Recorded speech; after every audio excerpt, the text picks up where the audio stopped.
Night 4 of week 5 in term 4 of 2024 on the platforms of the Gentleman Sim Racing Club. Nice to have you along wherever you're tuning in all around Australia or indeed the world. Welcome first up to, an Algarve Portimão circuit in Portugal that doesn't look anything like that when we take you to live vision in just a few moments' time, ladies and gentlemen. Qualifying is in pitch black conditions as we welcome you to Spreyton side of Thursday Night Motorsport on the platforms of the Gentleman Sim Racing Club across Facebook, Twitch and YouTube. And then, of course, we're heading to the Porsche Cup midway point of the season, round 5, coming to you live from the Silverstone circuit in England. And we've got sprint racing first up for GT4 before the Spreyton side of Porsche Cup will take place over one race, just the one 40-minute affair on the schedule for you tonight. So three races for you on this, the very last night of October, and at a point of the season that will mark, yes, halfway point of the term, 5 down, 5 to go. It's hard to believe that the checkered flag is in sight already. I'm Zach Caban. Daniel Correa-Sarr is here alongside me. Want to start off, well, that is not a joke, ladies and gentlemen. What you're seeing there are the exact trackside conditions that the drivers have been greeted with for qualifying. We'll take some onboard shots in a moment, but you might be able to see that sea of headlight mid-screen at the moment. That is the view the drivers have. This track does not have any light towers erected illuminating a path for them around the circuit. It's not Marina Bay. It's not the Bahrain International Circuit. This is the Algarve International Circuit in Portugal. And that is the only line of sight the drivers have for their one-shot qualifying here. Sole qualifying for the 12-minute session. We've got 2 minutes of it left to go. It is quite a sight, Daniel Correa-Sarr. It's nights like this where I'm very happy to be here in the commentary box alongside you. Yeah, 100%, Zach. It took us all by surprise when the server kicked over to start qualifying. I don't think that it was an intentional choice by the admins of the league. But in any case, it is definitely caused an uproar. I mean, everyone's going out there and qualifying. Nobody's sort of, you know, put it back. Sam Muir currently on the top of the timing tower there, as you can see on the left. So yeah, they're all some of Josh Bruno's best work. Yeah. So they're all out there participating. I believe the race is during daylight hours. I can't confirm that because I can't actually see the official times. But in any case, yes, a surprising start to be sure. The only thing that would make this better at the moment, ladies and gentlemen, is if it was a wet qualifying session, quite frankly. But we say that because we're cruel. Let me, before we straighten up and get stuck into proceedings here, we will have a rolling start. We will have a look at championship standings in the grid in just a moment. Can I just say, firstly and foremost, Daniel Benefield's not here tonight, but he's earned the night off because he sacrificed his own GT3 championship on Monday night by deputising for me. So I owe him a debt of gratitude. I went down like a sack of spuds on Sunday at the Australian Postie Bike Grand Prix. Ended up in hospital. Those of you that have me on socials know the news already. I'm okay. I'm back on deck. Yeah, big thanks to Daniel for deputising at short notice on Monday. Big thanks to, Brett Bradbury's had a wild one. Big thanks to everybody who's reached out over the last couple of days. It's nice to be back on deck. I'm hoping to make it through the next 3 or so hours unscathed, and then that'll set me up nicely for a big weekend of commitments and then an 8-hour drive back to the sleepy state of Queensland on late Sunday night, early Monday morning. Let's remind you the lay of the land. This is where we're playing tonight. This is the Algarve International Circuit. 4.5 kilometres, just a little bit over, in fact. 21 degrees the ambient at the moment. 21 the on-track conditions as well. That'll change over as we go into race server. Although, hang on. Oh, we're gridding it. It's still pitch black. Oh dear. We're racing at 2 o'clock in the morning, ladies and gentlemen. We are racing at 2 o'clock in the morning. That is going to make everybody's night a heck of a lot more difficult, not least ours here in Central Commentary. It's sprint racing, 16 minutes for race 1 and 27 for race 2. And we are going night racing in Portugal. Oh dear. 8 km/h winds, 19 degrees the ambient, 20 on track. That's pleasant for the middle of the night in Portugal, but it is the end of autumn for them over there. So very very nice coastal conditions there. 64% humidity, clear conditions. Thankfully, you wouldn't want it to rain in this mess. And that is the real estate we're playing on tonight. The championship statics coming into this round: Sam Muir 189, Sam Chapman 185, Sean Lindsell 175. And then 158 for John Merritt, 141 for Adam Lavis, 140 for Dale Sharp, Jack Atkinson on 134, so to Nick Wood, 112 for Lane Thoburn, Rodney Gollan on 107, and Tim Harris 99. Take us back to 11th. I got caught out by my own structure there. I've gone one too many, probably because of the tie for 7th at the moment between Atkinson and Wood. So that's the lay of the land. Top 10 all in 3-digit figures at the moment. 82 points covers the top 10. That's how close this championship is as we head towards the midway point. Kurt Nommensen correctly highlighting that it is, for the Americans at least, Halloween night, so we've got our own little touch of that going on right here and now. Don't worry about that. And we've got a full formation lap, so we have been given a bum steer here because we've got a bit of padding to do before the drivers will come back for the start in a lap's time, so we can take our time here. 2 of the championship combatants, 1 and 2 in fact, are 1 and 2 on the grid. 4 points separate Sam Muir and Sam Chapman at the moment, and 4/10 was the pole margin for Muir. This has the potential, Daniel. Let's leave the grid there. Let's have a little bit of a chat as we go because we've got time. This could throw the cat amongst the proverbial pigeons tonight. There's no doubt about it, because these guys they practiced in dry, clear conditions in daylight hours, so they wouldn't have been expecting to be flying blind like this tonight. It does throw them one hell of a curveball. 100%. I don't think anybody ever expected to have a night race. Like, I'd understand having a night race, as you pointed out earlier, Zach, on a track that has trackside lighting. So what's going to end up happening here is obviously they've gotten a taste of it by going out into qualifying, but that was by themselves, right? That was individual heat qualifying. Now what we're talking about is we're talking about 20 cars on the grid, and the only time ever they're going to see the track in its perfect glory is at the start of the race. Once they all break out into their own little groups, and once they're all more or less in a straight line, that peripheral vision of the light will get narrower and narrower, and more mistakes. We've seen mistakes happen in the day. Yep. Now we're going to see them really get tested, and this is like the medium ground, because again, like you pointed out earlier, it could have been wet. Correct. Breaking news in from the NRL as well, ladies and gentlemen, as we go to air tonight. The Bulldog saga has ended with Josh Adokar being sacked. So there's the breaking news for you tonight. More on that on Saturday morning on the radio for those of you that tune in. Just going back through that grid and reminding everybody of who's doing what. So if we can go back to the first page there, Daniel, I'll just run everybody back through. Michael Adams, an impressive qualifying alongside Adam Lavis, 2nd row. Dane Snadden, Tim Harris, 3rd row. Wayne Thoburn, Alex Court, 4th row. Dale Sharp and Kurt Chapman, 5th row. But look at those margins. 2.1 covers the top 10. Unheard of in these parts. Sam Stride, Paul Wood from row 6. I can't wait to get Sam Stride to take on that when we chat to him after the broadcast tonight. Paul Wood in alongside him, Eduardo Zamora, Robert McGrath from the 7th row. 8th row, Kurt Normanton, Ash Stacey. 9th row, Brett Bradbury, Phil King. And then Josh Zuno, Liam Miles not starting. Sorry, Liam Miles is starting. Lane Thoburn is not. Lane Thoburn's parked up and gone.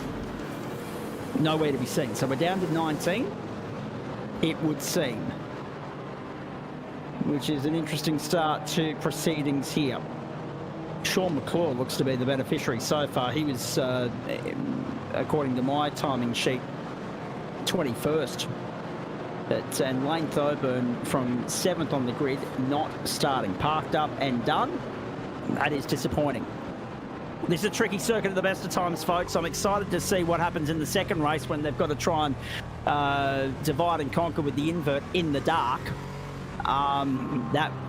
Clearly what's happened here is we've forgotten we're operating in 24-hour time, and Zuno's gone for 2 o'clock thinking it was 1400, and we're left in the dark instead. So as a result of that, it's a venture into the unknown. We've done this before in GT4. Remember Phillip Island a couple of years ago, folks? Strap yourself in, buckle up, hold on. Not the easiest track. It is undulating. It's a roller coaster. It's one of the great new tracks of the modern era. It's a character-building circuit. Overtaking opportunities will come at a premium in the second race. That's the pitch black setting that awaits us as we come up over the crest and down. Race 1 or 2 for the night in the pitch black in the Algarve. Let's go. Racing at the Portimão venue, and it is Sam Muir converting nicely off the line to lead Sam Chapman down on the inside, and Michael Adams has held on to third on the run down to turn 1. Kurt Chapman, Paul Wood, Eduardo Zamora all trying to work their way through. Alex Court's made a good start up 2 spots as well into position number 6. He's driving down on the inside. Geez, Dane Snadden was generous. Gave him a little bit of racing room there. Now they'll go side by side up the hill. Court tucks back in. We'll look to get the up and under on the run down the back straight. Court's all over the back of Snadden. Car off into the grass. That is Kurt Nommensen. Lane Thoburn's joined from the back of the grid. So we are back to 20. Just Josh Zuno not starting. Tim Harris there side by side with Dale Sharp. It's going to become more difficult to identify these cars as they spread out. But right now it's well lit up, so we'll work with it. Riding on board with Snadden. Court has got by him. Alex Court up 3 spots already. Obviously enjoying the Algarve in the dark. Uh-oh, Stride and Sharp gone. In behind all of what we're looking at the moment. Stride and Sharp have plummeted down the order. Stride to 15th, Sharp to 18th. So it's a long way back from there for those guys. Happy to report 4 of the 5 manufacturers available to us in GT4 in iRacing are on the grid tonight. The only one missing is McLaren.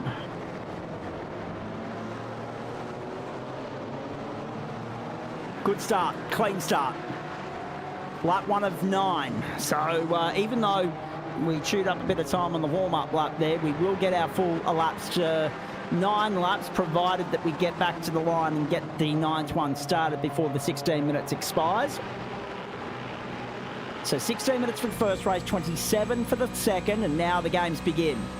Michael Adams down the inside of the circuit, trying to get the slipstream off Sam Chapman. Now having a look on the inside of the run to 1, but thinks better of it. It's a good start from Sam Muir. He's half a second clear. Chapman second, Adams third. Lavis is under pressure from Court and Snadden in behind that. A logjam of cars. The top 6 have bolted. They've put 2 seconds on Tim Harris, Kurt Chapman and Paul Wood. This is what happened to Dale Sharp. Oh, caught the curb. Then got unsettled. Then tried to go up the hill. Oh, didn't see Lane Thoburnn on his outside. No, sorry, Sam Stride on his outside. Stride from the same stable, of course. So Thoburnn will, on corrected order, jump in behind Nommensen there in 20th position. He hasn't made any inroads as yet. Everybody's still running so far, and now Thoburnn showing off the road again. Muir, Chapman, Adams, gap to Court, who's now got by Lavis. Alex up 4 spots already, having a very good run early on a Thursday night. He's finding a very sweet spot with GT4. We saw this last week.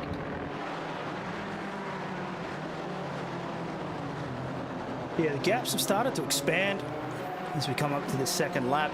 You can see there in the midfield that everybody's sort of expanded outwards. You see a lot of white there. Oh. They started getting What about the defence work from Adam Lavis? Yeah, and we know that too. Adam's just an absolute gun when it comes to defensive lines, and so he makes the races around him work extra hard in order to get that overtake done. And yeah, Sam Chapman, Sam Muir doing really good at the front. It looks like Adams just dropping behind a little bit. He has a healthy gap to P4. That's Alex Court there in the Mercedes. Sam Chapman says the fastest lap time now. As you can see them weave across the camera there. Playing silly buggers down the main straight. 150.577. The fastest lap of the race thus far. It's nice of them actually when they're running 2x2 as Sam Stride comes to pit lane. Nice of them when they're running 2x2 to give us a little bit of extra lighting on the main straight. And it just brightens it up a little bit more. So, as opposed to when they're tucked in and following. Down the back straight. 1 minute 50.577 for Sam Chapman. Last start of the race thus far. Standing to the inside of Adam Lavis, and they're rubbing panels. That was aggressive, but Snadden knew he had to be to try and find a way by Lavis. He wasn't able to do so. Lavis got the run on the exit. He holds on still. Oh, that's good. Snadden will have to try again. Oh boy, how good. Stride's on pit lane, has been for a while. 50 seconds now, in fact. So disappointing for Stride. I'm sure Josh Zuno won't be looking forward to the message he gets from Stridey about the nighttime start. For those of you that don't know, if ever the GSRC holds what they call a Comedy Central roast, Sam Stride would be the king roaster. And he's proven that in the last couple of weeks here on the platforms of the Gentleman Sim Racing Club. But he's on pit road at the moment. Whether he went there on the tow rope or on his own accord, I'm not sure. We'll have to find out. But yeah, disappointing start for him. This is Lane Thoburn, his teammate. Oh dear. Loop-de-loop. Michael Adams is staying with Sam Chapman and Sam Muir back live. And that is unfortunate. Oh, geez. Yeah, righto. So Stridey got caught up in that coming round onto the main straight. So it was in close proximity to the pit lane. And that's when he decided, you know what, I've had a gut for this. I'm done. Paul Wood also having a moment. Around they go. Muir, Chapman, Adams, Porsche 1, 2, 3. There are 5 BMWs, 1 Aston and 1 Merc also in the top 10. The Merc is Alex Court in 4th. The Aston is Sean McClure up 11 spots in 10th. But that's actually gained a 10 because Josh Zuno did not start. McClure was 21st car in the server, so started very back of the grid. But look at this top 3, the way in which they've bolted. Court's comfortable now, as a lonely 4th, 2 3/4 seconds, well, 2 1/3 seconds behind Michael Adams and 2 1/4 back to Adam Lavis. So Court will be content to just stay there and hang 4th for the moment. The tricky part's going to come shortly, Daniel Correas, with regards to the second race, because that invert top 10, I don't know what the timings are for the second race, whether it's going to be closer to sunrise or whether it's still going to be pitch black, but that top 10 invert is going to be even more difficult than usual. Yeah, definitely. So as it stands now, they would put Sean on the front row. Liam Miles has dropped down 2.4 seconds there as well, so if they can hold that gap, it's not really going to be much of a challenge there. So looks like that'll stay pretty stationary. You can see Dane Snadden and Adam Lavis still fighting. Close at the back there. So this is the battle between Sam Muir and Sam Chapman. You know how we were talking about Dane Snadden? Well, I just had the other DDON, Daniel Snedden. So we've got D Snadden and D Snedden on the platforms of the GSRC, ladies and gentlemen, and Snedden's just sent me a friend request on Facebook, which has been graciously accepted, but it comes with apologies in advance. Anyone that's friends with me on Facebook will understand why I'm saying that. Lap 5 of 9, we go picture in picture for the first time tonight. Side by side as they head down the back straight. So you're looking out. The front of Sam Chapman's Porsche on the left-hand side, out the rear on the back.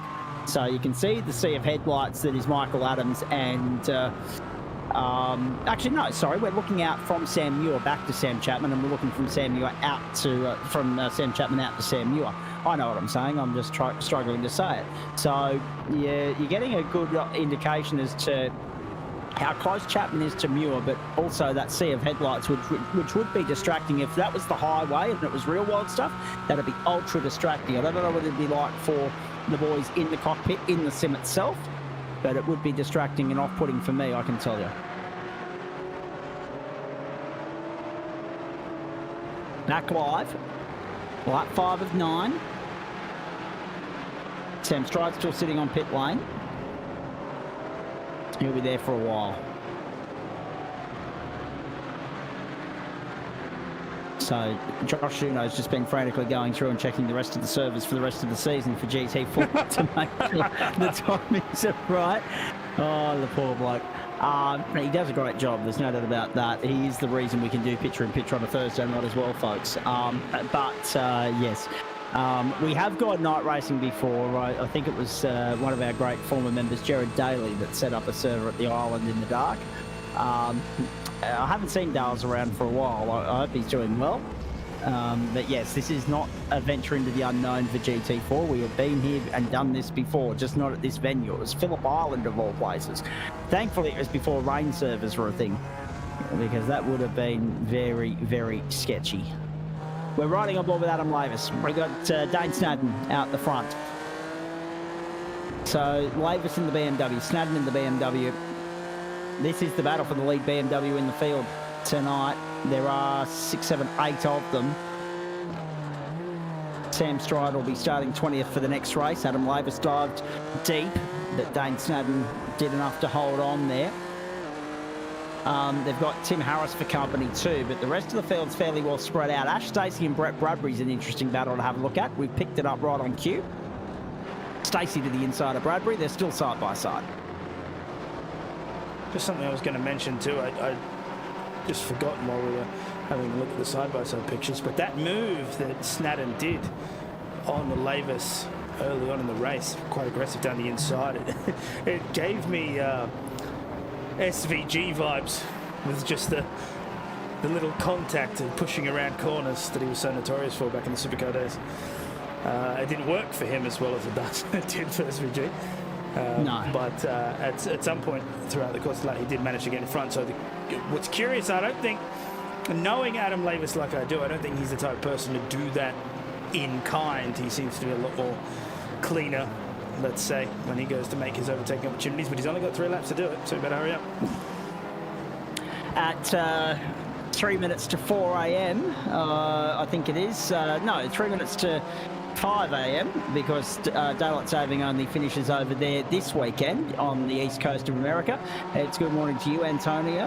I hope you're enjoying the show, mate. Thanks for tuning in as per usual before you get ready to go to work. So yeah, next week when we chat with you, when we check in, it'll be 4 a.m. that we'll be saying good morning to you. The starts get earlier and earlier. When I'm back up there in the sleepy state of Queensland that doesn't understand the concept of daylight saving and doesn't care to. But yes, next Thursday night, looking forward to that immensely. But this weekend, of course, the last of the triple treat through America. We've been to Dakota, we've been to Mexico City, now Sao Paulo and Brazil, the Brazilian Grand Prix from Interlagos for Formula One. I must say, Antonio's comment reminded me that I missed Montreal, Canada on Monday night for GT3, and I was bitterly disappointed to be doing so. But yes, great to have you on board, mate, tuning in as per usual. You are right, there has been some phenomenal racing over the course of the last couple of weeks. I was talking to someone about that earlier today. Hello to you, Craig. I know you'll be tuning in as well down there in Gundagai.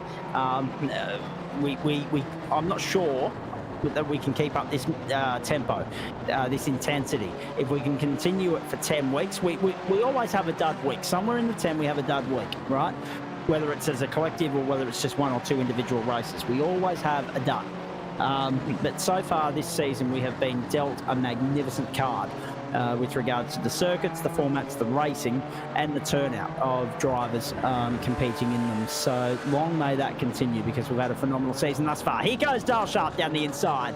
Displaces Brett Bradbury, moves into 13th. Ash Stacey the next target. This battle's been ongoing for the last short while. Whilst I've been trying to get my time zones right, talking to Antonio. And interesting to note as well, obviously whilst all eyes are on Interlagos on Monday morning, Americans will be watching the NBC network and their coverage of the NASCAR finale, the championship showdown from Phoenix. So good luck to all and sundry there. Yes, that's far too kind from Antonio. I don't feel anywhere near my best tonight, I can tell you that much. Sam Chapman, right there, nipping at the heels of Sam Muir now. He's got a lap and a half to find a way by.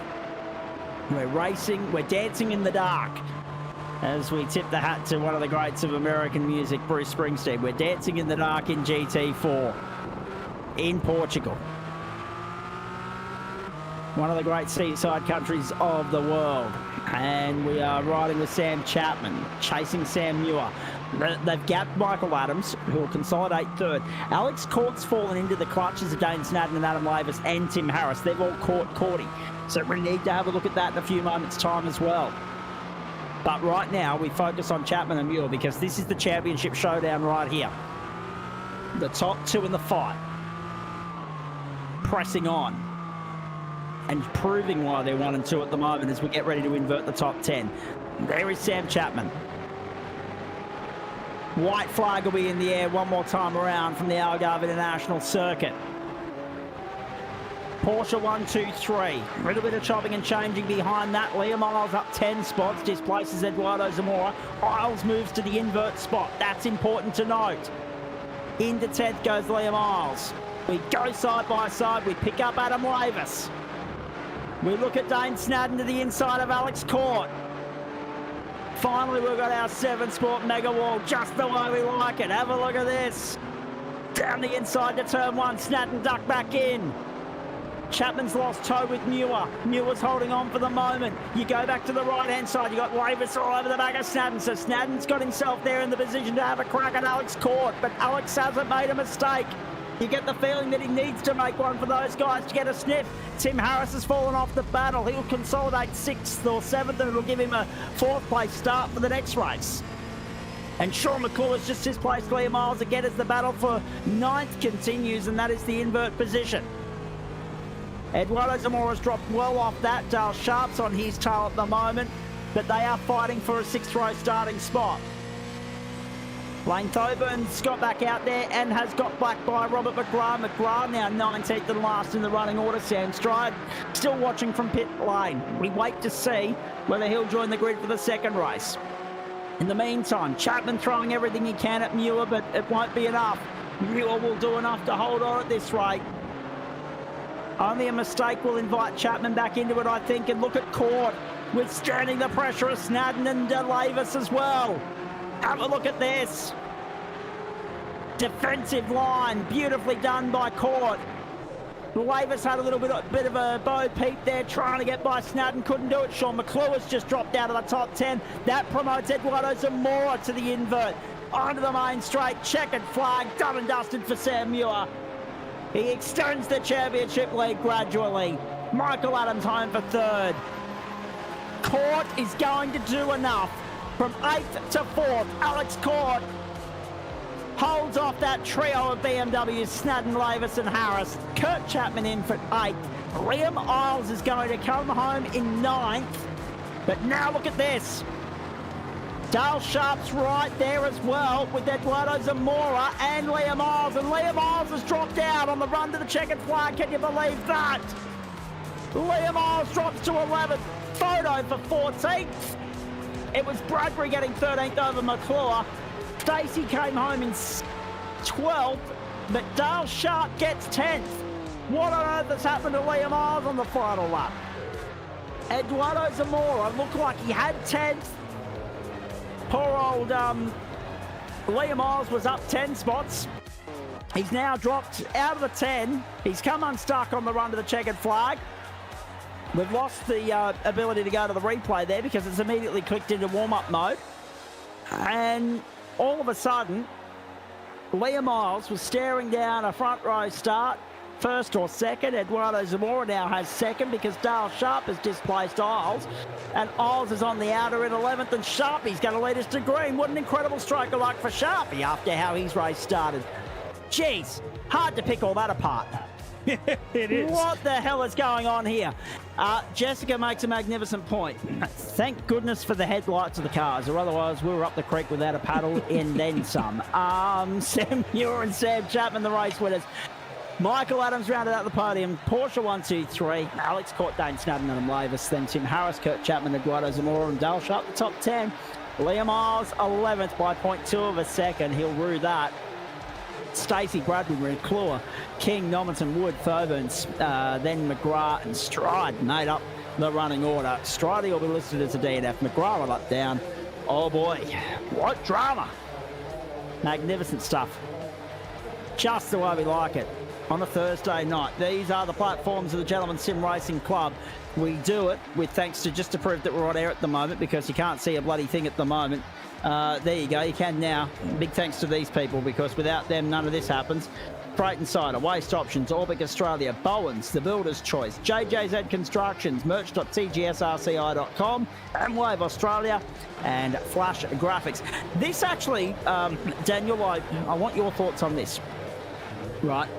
Because this is an ongoing discussion I've had with a few people with ways in which they could reinvent the wheel at iRacing. Now, I know we often ask for too much rather than not enough, but one thing I'd like to see, just to test the theory, right? We know that the real-world circuits, for a various number of different reasons, they won't throw lights at their venues.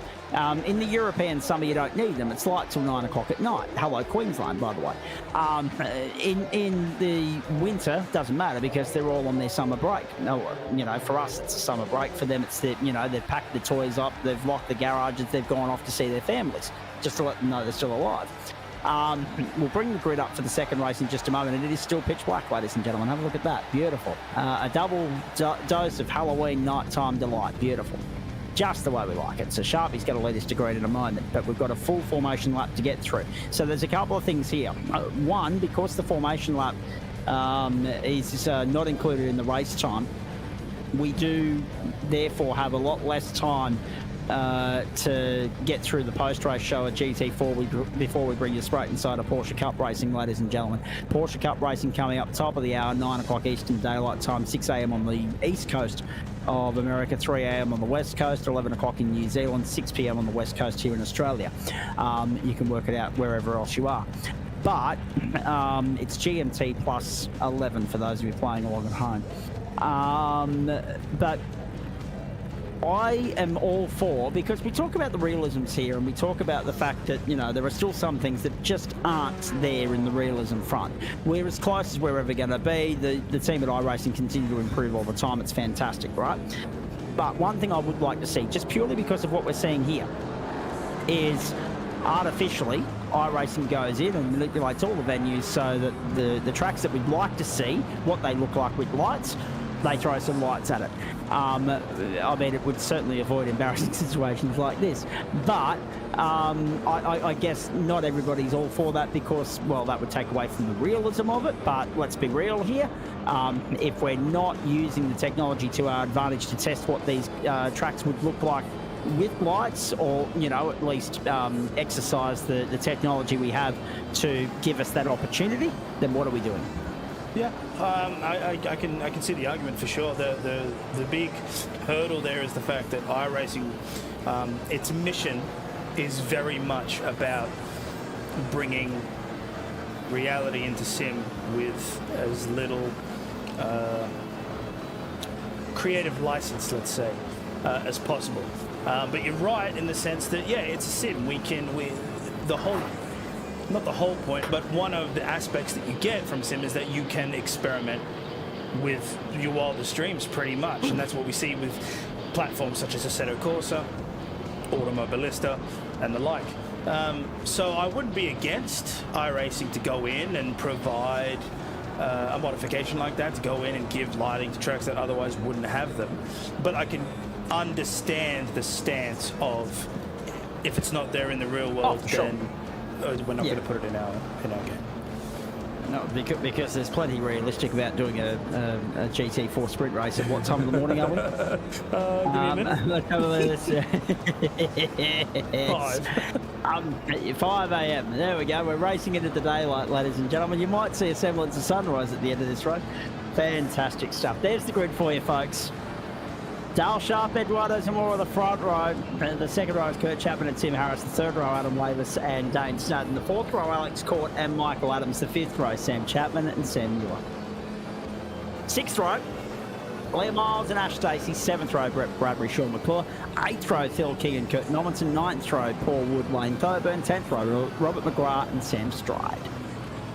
All cars present and correct, all drivers on the grid ready to rock and roll. What will be interesting here, just to go back to your point, is, well, a couple of weeks ago we very much achieved realism at Phillip Island.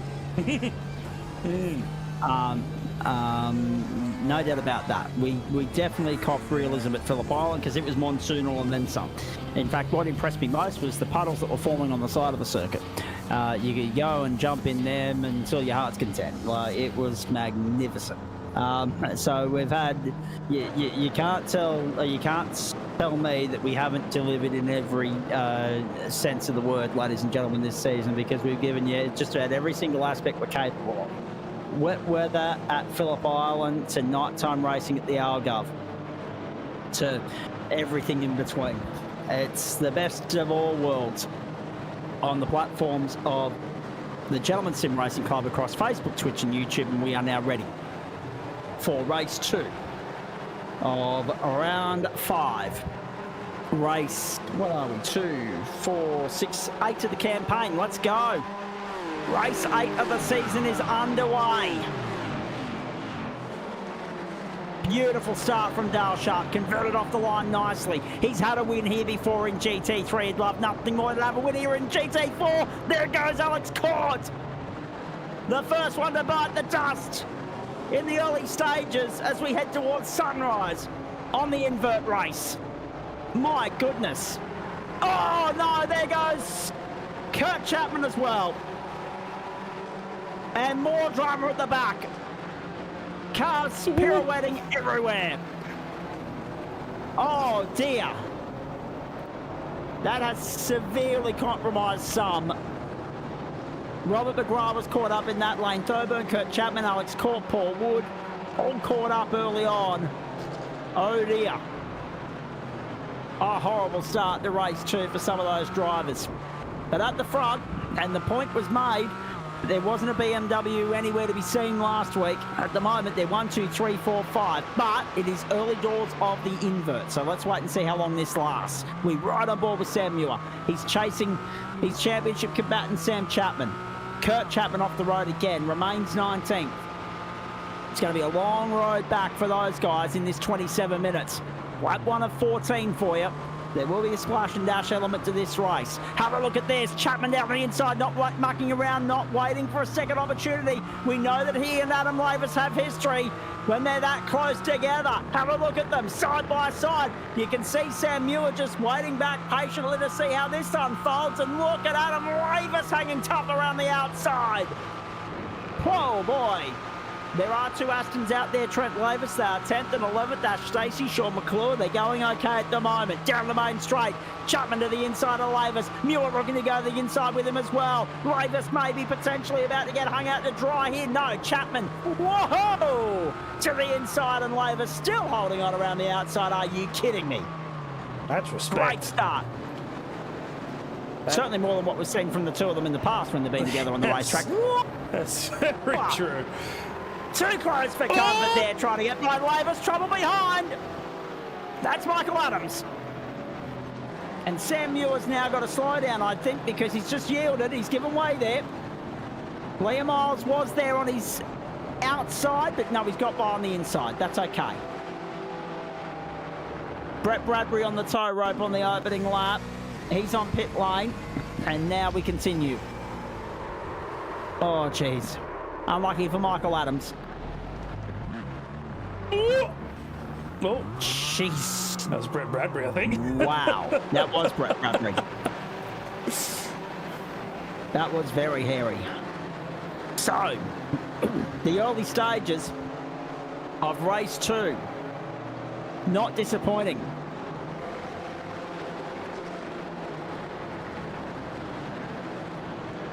This is the 3rd of 4 sprint rounds for the campaign for GT4, of course. Only the Mid-Ohio Sports Car course in 2 weeks' time. That's all that's left as far as our sprint racing component of this calendar is concerned. Barber Motorsport Park next week. Circuit Zolder for round 8. Donington Park for round 9. And the Boot at Watkins Glen for round 10. That is all that's left for these competitors this season.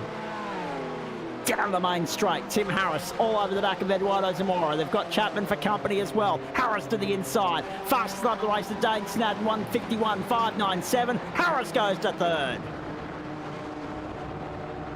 I'm not going to lie, because I'm having the same problem that Sharpie's having, in the sense that I'm trying to pick up who's who, and it's only easy when they're all bunched up like this, and it's only made easier by the fact that there's little pointers on my timing screen to tell me exactly who we're focusing on.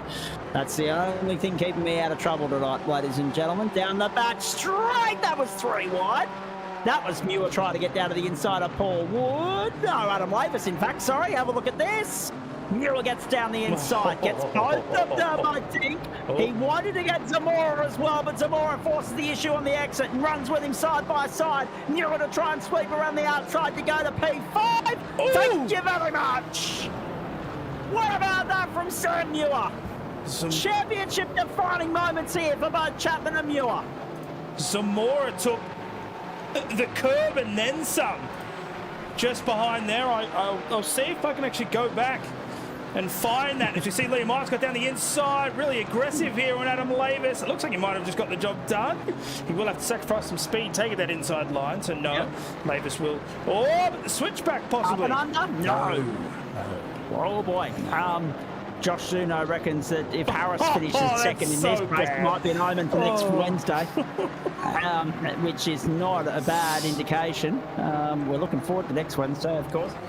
Tuesday, more importantly, will be a lot of fun too. The Melbourne Cup Carnival and Melbourne Cup Day. On the wide world of sports, it was Harry a little bit earlier. This was Eduardo Zamora. So this is the move here Samuel does on the inside. And just watch. Here we go. We'll jump on the roof cam here.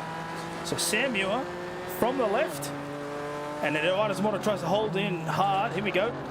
Bang. It's a big hit there. And he's very, very lucky to have kept that going forward. Can't have kept it going too much forward for too much longer because he's now dropped down to 10th. He's dropped off that battle pack. He's lost out to Sean McClure and Ash Stacey. And as we saw there, Adam Lavis as well. Visual Mango's asking what's up. That's a very, very good question. I wish I knew what the hell you were talking about. Tim Harris, have a look at this. 3 wide shot. Sharpie's been gobbled up. Snadden's gone to the lead. Harris to the outside. Chapman to the outside as well. So Harris was on the outside. That put him on the inside for the right-hander. And Chapman sending it right on the outside of Sharpie. Couldn't get it done. Might be able to get it done on the exit. There's someone there in between. That's Sam Muir. Oh, they've got to keep it clean here, boys. You do not want to bring yourself undone and trip yourself up here. Sharpie allows Chapman to go through. Reinforces the issue on the inside. Muir's trying to go around the outside. He's got nowhere to go. To the inside now. So Muir on Sharp. Keep an eye on that. We've got our eyes on Sharpie in 4th.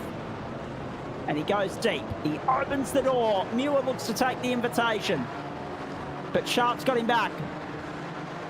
This is terrific stuff. Dane Snadden's gone. 1.1 to the good. Once the Whiskey Business Racer gets an open playing field, a little bit of free real estate to play with, a little bit of clear air, good luck catching him. 1.07 to Harris, then Chapman, Sharp, Muir, Isles, Lavis, Stacey McClure, Zamora the top 10.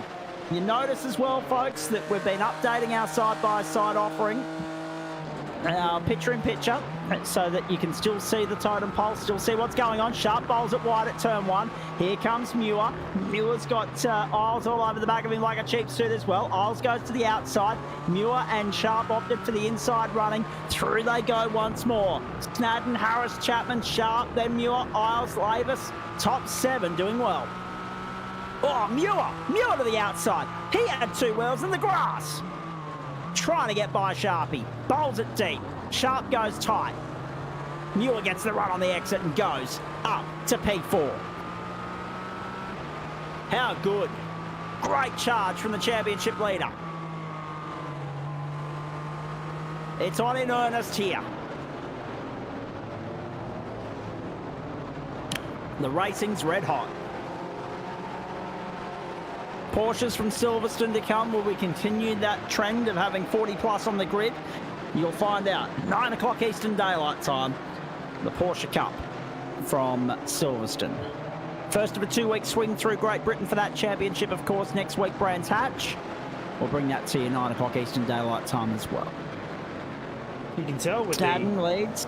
Yep, go for it, Dadden. No, yeah, so I'm just saying, you can tell with that first race that 9 laps out there, they got really, really comfortable. We've seen some really aggressive moves here, especially by Sam Muir and Liam Miles, and no damage that I can see to any of the cars. So they've done it well, but they are going much, much harder this time round. Dane Snadden doing really good there, 1 second down.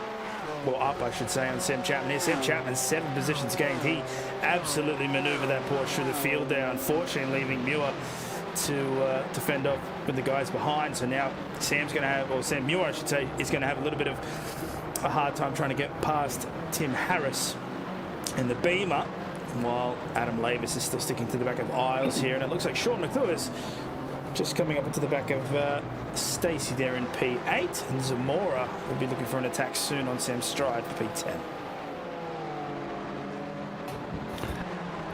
Plenty happening here. Plenty to keep your eyes on. Brett Bradbury's parked up. He's done for the night. We're 6 laps into 14 and we haven't seen any signs of... Oh, no, Paul Wood's bolted off the road. Haven't seen any signs of anyone coming to pit lane just yet. But we have to be in that window. We cannot be too far away. 10.25 minutes gone. A minute 50 a lap, so we're looking at, you know, 6 laps every 11 minutes. And then very quickly that becomes 22 minutes for 10 laps. Sorry, for 12 laps, I should say, which means we will actually get back to the line with the pit lane transit included, with a little bit of time up our sleeve. It is a 27-minute time certain limit here, but my clock has us running, well, 25, 40 plus pit lane transit, so we should get back during time to the checkered flag. Means we could have probably gone one more lap, but I'm not going to be greedy tonight, and I don't think these drivers will be too disappointed to see the end of this one. What a challenge it's been for them. What an absolute nightmare curveball they've been throwing here. Pit lane activity. Ash Stacey, the first to dive. Exit stage right off the final corner to pit lane. Look at this! Sam Chapman has caught and passed Dane Snowden. Wowee! Not only had he got by Tim Harris, and Sam Muir's done the same thing, but then he caught Dane Snowden and bolted around the outside at 1. Normanton and Wood go to pit lane as well, joining Ash Stacey. Everybody else still on the racetrack right now. New race leader, the Porsches, inseparable as far as the championship is concerned.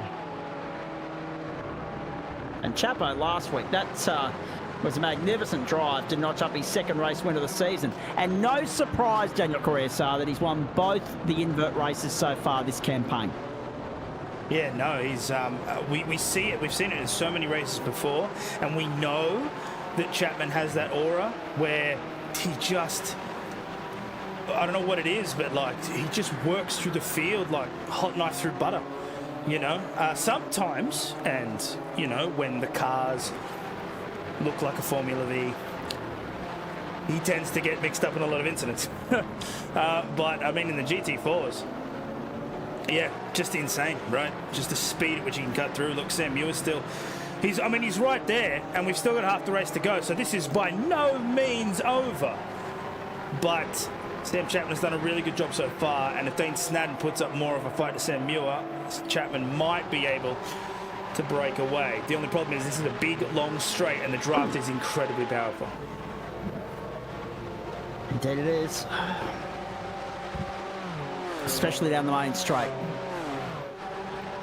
Down the inside to turn 1. Here comes Muir on Snowden. Can't get it done. Snowden's still there trying to get by Chapman as well. So they're going to try and keep Chapman honest. But it's going to be hard for Snowden to do that. Muir's going to have to sense an opportunity and take it. First opportunity that is presented to him. He's going to have to dive for it and commit to it because he does not want to allow Chapman the opportunity to bolt. He cannot afford to let him get away. Harris, Sharp, Isles, Lavis, McClure, Stryden, Zamora, the top 10 at the moment. Quarters got back to 11. We've got Thoburn and McGrath on pit lane at the end of their first stint. Stacey, Normanton and Wood back out on the racetrack in 17th, 18th and 19th respectively. But with the top 14 yet to stop, the field is far from cleansed. Merritt is missing in action, Jess, you're right. Not on the grid tonight, hot lap. And a lot of comments coming in right now. No, there are 2 Astons out there, Ash Stacey being the other one. Sean McClure up there in 8th place at the moment, but Ash Stacey's 15th, the only other Aston. No McLaren's on the grid tonight either, folks. He's got him. Oh, does he? Ooh. No, not yet, not yet. Wait for it. Maybe the up and under. Snowden and Muir. Muir to the inside. Diving. Can't get it done. Tripped himself up. Gave Snowden the opportunity to get out and hold off on the inside on the run to the next corner, the right-hander. And this was what I was talking about. Now we'll get a chance to get a run. Yeah, Dane Snowden is putting up a hell of a fight, and that's just allowing Chapman to get further and further down the road. 1 second now. This is not what Sam Muir wants. Even Tim Harris is really happy about this because it's brought those 2 closer to him. Now they go down the main straight again. Here comes the draft. You'll see Tim probably shoot out as well. If he can stick with him, he can't. So Sam Muir is definitely going to make this move now. He'll go down on the inside.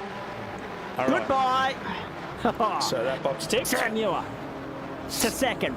Way sliding on the exit. Gets a cross. Covers off both Snadden and Harris for the moment. In comes Sharp, McClure and Zamora at the end of that lap. So 2 Dimmers and an Aston on pit lane. A lot of other people still continuing on with it though.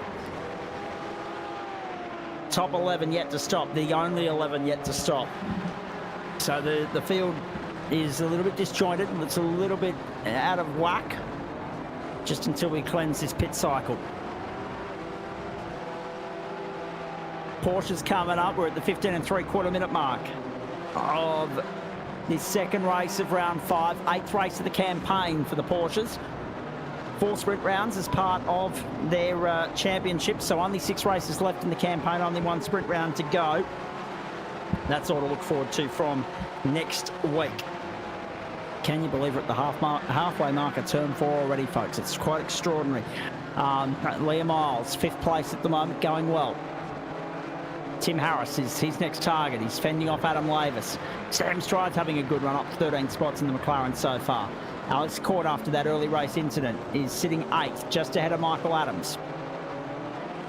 So 2 of the top 10 in race 1 affected by the early carnage of the invert, which is predictable, more so at night and in the rain in GT4 than anything else.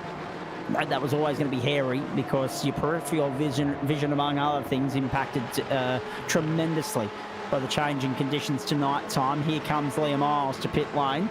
Dane Snadden's gone in as well. We can tell you that the server is heading towards about 5:20, 5:21 in the morning. We haven't got anywhere near daylight yet there in the Algarve. 17 minutes gone. And we are 5 laps from home. 1 minute 50.111. Sam Muir has just punched out the fastest lap of the race. He will not die wondering. He will not give up without a fight here, Daniel. He's going to chase after Chapman. Yeah, but then here's and this is what I was worried was going to happen. So Sam Muir gets a fastest lap, as you said, 150.110. Sam Chapman did a 150.112. That's it. 0.02 of a second between those laps. The problem is in 4 laps time, the checkered flag comes out, and Sam Chapman has a 1.2 second advantage. So the only way this works is either A, Chapman has to make a slip up, or B, Sam Muir beats him on a pit strategy. 1 second isn't a long time in regards to the regular keeping of time, but on a racetrack, I mean, it's everything. So now Sam's going to have I can't even say Sam Muir is going to have to pull off perfect laps here to bring that gap as close as possible before the pit window opens for these two. And then maybe do you play fuel games to try and make it over? The problem is, look who you're trying to play it against. It's Sam Chapman. The guy does routinely races without stopping. He might even do it now. Indeed. Leith McClymont absolutely will be disappointed that he didn't finish top 10 in race 1. He would have loved that. Here comes Chapman, here comes Muir. Right on cue. They're both on the lane. This is at the end of lap 10, so it's a 4-lap splash and dash, ladies and gentlemen. Harris, Lavis, they're all in. So this is the critical lap. Stride, Court, can't be too far away. Stride is coming in. Is Court continuing on? No, he's coming in too. We'll have to wait and see what Kurt Chapman decides to do. But Dane Snadden peeled off at the end of the previous lap, as did Michael Adams. They're the only two, along with Phil King and Liam Miles, to pit at the end of lap 9. Important to note that Liam Miles copped a slowdown. He was 40 seconds longer in transit than anybody else. That was a stop and hold if ever there was one. So Liam Miles' chances dashed. He's down in 17th at the moment. Eduardo Zamora's parked up. So too Robert McGrath and Brett Bradbury. 3 retirements thus far. Chapman beats Muir off pit lane and does it to the tune of 1.7 seconds. Game back on. Muir's got a lot of work to do to catch Chapman here. Closing stages. Race 2. Round 5. GT4 GSRC. Harris 3rd. Snadden Lavis. So Snadden's come back out right in the thick of that 3-way BMW fight. Dale Sharp's a long way back in 6th. Sam Stride's only 7th. Sean McClure is 8th, so he's the big winner out of all of this, up 6 spots. Stride up 13 and McClure up 6. They're the big winners out of all of that. Court and Adams still in the top 10 after that pit lane transit. everybody has pitted now. The field is cleansed. So yeah, a handful of laps to go, and then Chapman 7.42 in the pit box for him, 8.1 for Sam Muir. So that gave him just a little bit more time coming out of the pit lane. And Sam's put it to good use, almost up to 2 seconds clean. So the threat from Tim Harris is somewhat extinguished. 3.6 seconds, that's a lot to make up in 3 laps, so I think that will be fine. Dean Snadden, though, is in attack range of him, so there's still P3 might still be up for grabs there, but Sam Chapman's just got to keep the visor down and his eyes focused, and he will be able to take yet another invert win. No Connor Nixon tonight, which is unfortunate because he was the round winner last week in GT4. And that made it 4 round winners in 4 weeks. Chapman in round 1, round 2 went the way of Johnny Merritt, of course. Round 3 went the way of Sean Lindsell. Sam Muir yet to win a round this season, despite winning 2 races thus far. Tonight could be the exception to the rule. He could be about to break through for a round win, depending upon point penalties and bonuses and that sort of stuff. But he already had pole position. He got that over Chapman. And he was well clear. It's important to note. He won race 1. He's second to only Chapman in race 2, who was second in race 1. So the only thing that splits them are those bonuses that we talk about, the 0 incidents. And that's the only one they're eligible for, because they won't get most gained or lost, not from those positions. 13 for Stridey will give him most gained, actually, in this race. Chapman would get most gained on countback if Stridey was to come undone, which I don't see happening, because Chapman is +8, so too is Sam Muir. So they're only fighting for those 0x, those clean races and those fastest laps. And at the moment, that goes in favour of Muir. I'm not sure who had that in race 1. So it's all working nicely for Sam Muir to take round honours here.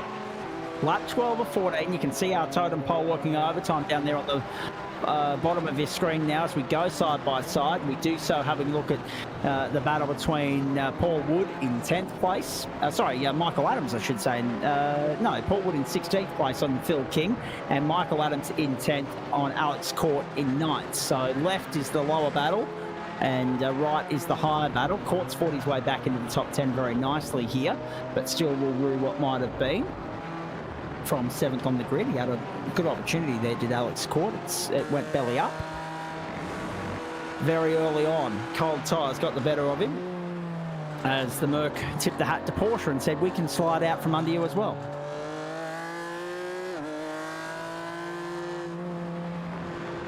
Doesn't matter where you are in the field, there's a battle, isn't there, Daniel? I mean, look at Phil King and Paul Wood going at it, my goodness. Oh, that's wide. There goes Woodsy. Paul Wood to the outside, King to the inside. Finally, we're seeing some action here in the battle for 16th. Adams and Court Wood as well. loses out for the moment. King holds on. That was an opportunity presenting itself. Didn't get there. Round they come. They've got 2 laps to go. Can Wood have a crack at King in the closing stages? In that BMW v the Porsche. Down the main straight.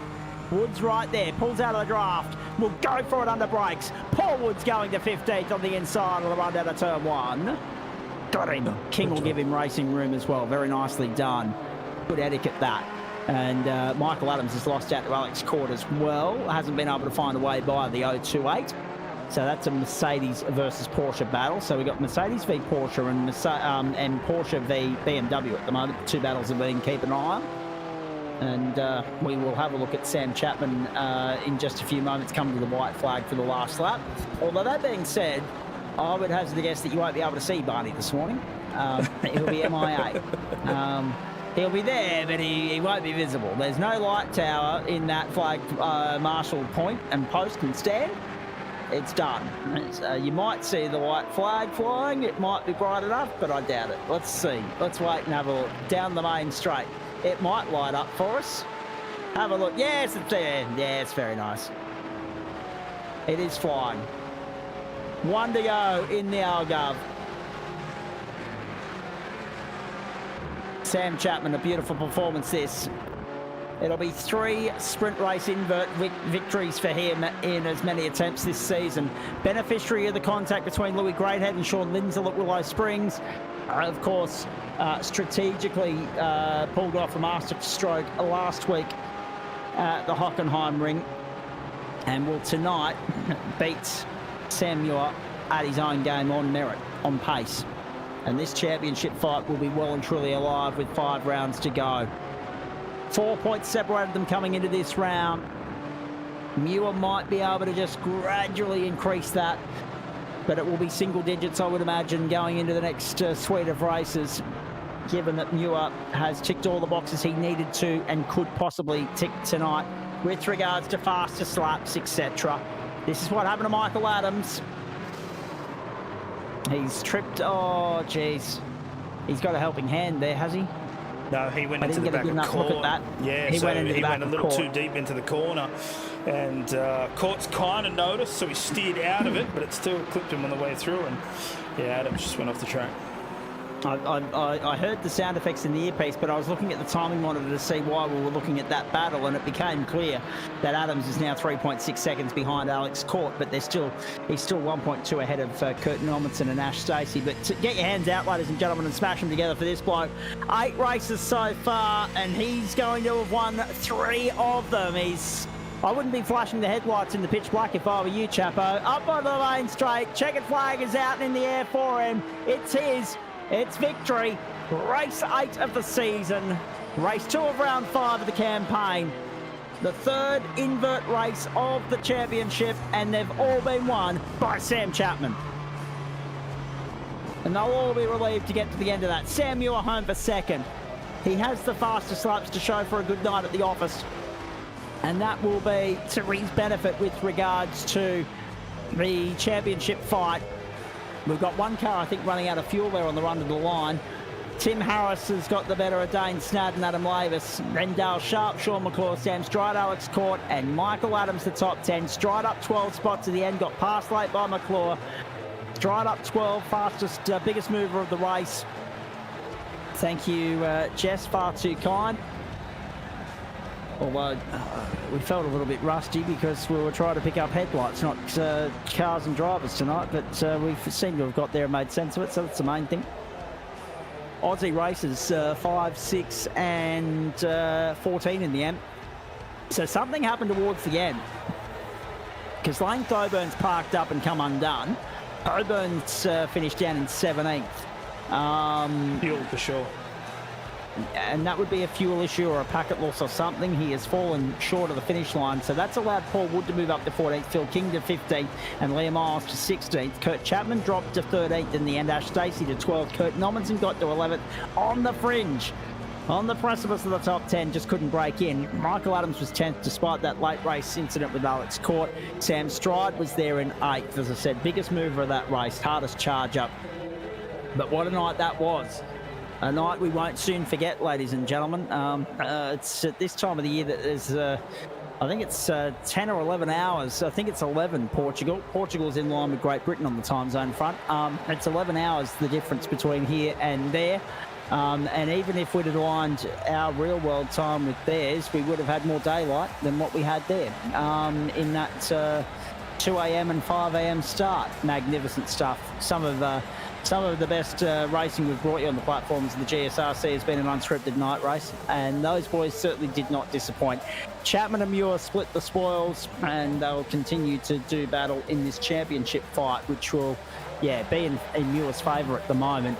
We reckon that'll be a rough indication as to where it'll be after probably the first race, not so much the second. Because it's 2 races, so 60 points up for grabs tonight. But it will be in Muir's favour, but it will be single digits. And Sam Chapman is keeping him very honest at the halfway mark. No Sean Lindsell on the grid tonight. No John Merritt. Adam Lavis will be the beneficiary of that, as will Dale Sharp. No Jack Atkinson on the grid. No Nick Wood on the grid. So a lot of faces MIA tonight, but one constant mainstay regular is Kurt Nommensen, who stopped by for a chat. Hello, mate. How are we? Better than I was on Monday, let me tell you. Nice to have you on board. Hey, talk us through that, mate. 16th in race 1, up 5 in race 2 to finish 11th. Not a bad night out. Yeah, I made a mistake on my the first race and spun, so that was a bit of a recovery drive, and then, yeah, started finding more and more pace as I went through in race 2 and had a good race with Ash Stacey towards the end, so I had a good night all in all. Well, night being the operative word, how was it racing out there in the dark? I'll tell you what, I preferred being behind everybody else than following in the headlights, because if you got in front of someone, you couldn't see anything. Yeah, exactly. There's a nice trick to the trade attached to that. It wouldn't have been easy for anybody, I'm sure. But no, well done to you, because that's there was a bit of evasive action required in the early stages of race 2 with a couple of cars pirouetting around you. Yeah, it was definitely a bit of evasive action, but, you know, it's part of racing. You've got to be looking ahead and not just looking at the car in front. You've stuck with the Merc. It seems to be one of the 3 cars to have this season, Porsche and BMW being the other 2. What's the trick to getting it into 10, please? I think it comes down to actually getting practice. I planned to get some today, but I had to get called back into work, so my afternoon of practice went out the window. It wouldn't have mattered if you did, because you would have probably gone out there and practiced in the daylight, and the game changes completely when you take the natural light away and make it artificial, and the headlights are all you've got. Honestly, I went faster with the lights off than I did with the lights on, so... I was going to say, the only way in which we could have really stitched you up any more would have been to have it as a wet server. I would have evened the playing field. I would have had a bit of fun. Oh yeah, that would have been a nightmare. But nevertheless, mate, let's have a look at the rest of the calendar and get your thoughts on this, because Barber Motorsports Park is next, and that is, like this circuit, a track with a bit of character, a little bit of undulation, some tight, twisty, windy, narrow stuff, but also some fast-flowing stuff as well.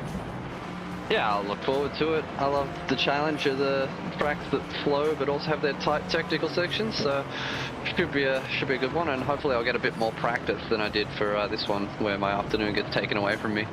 We know work's keeping you busy, but what's next as far as your iRacing is concerned?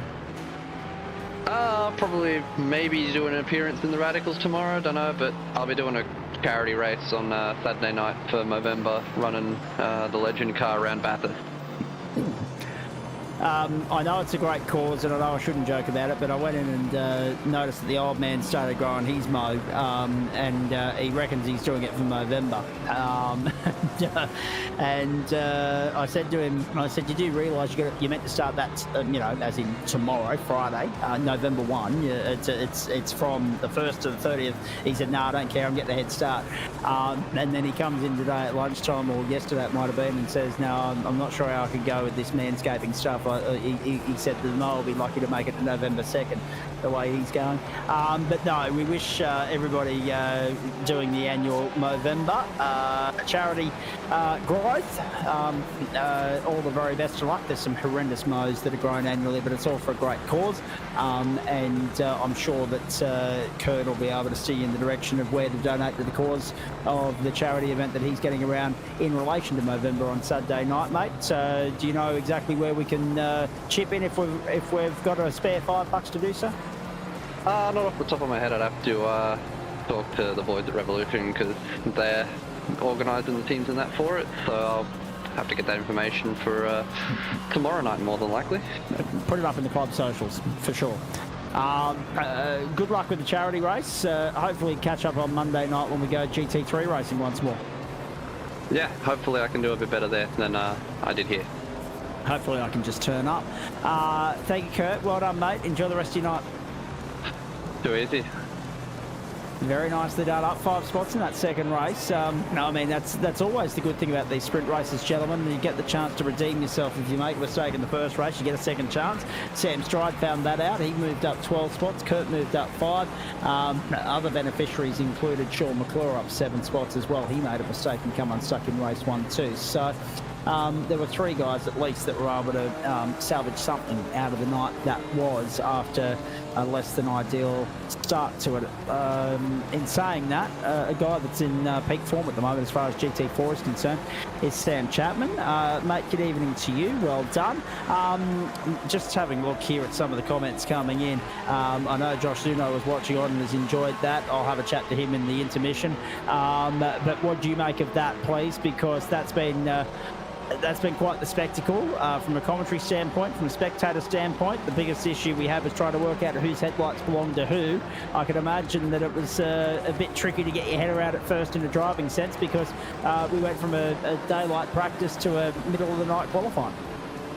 Yeah, it was a bit of an interesting change. I mean, if you know the track, it's okay, but you don't have any mirrors or anything like that either, which it leaves a bit, of questioning, and you're a bit wobbly the first few laps. But I mean, at least it's a cool track, because your outside left around Algarve loves to get really, really hot, and even in those sort of cool temperatures, it was a bit of management on that front.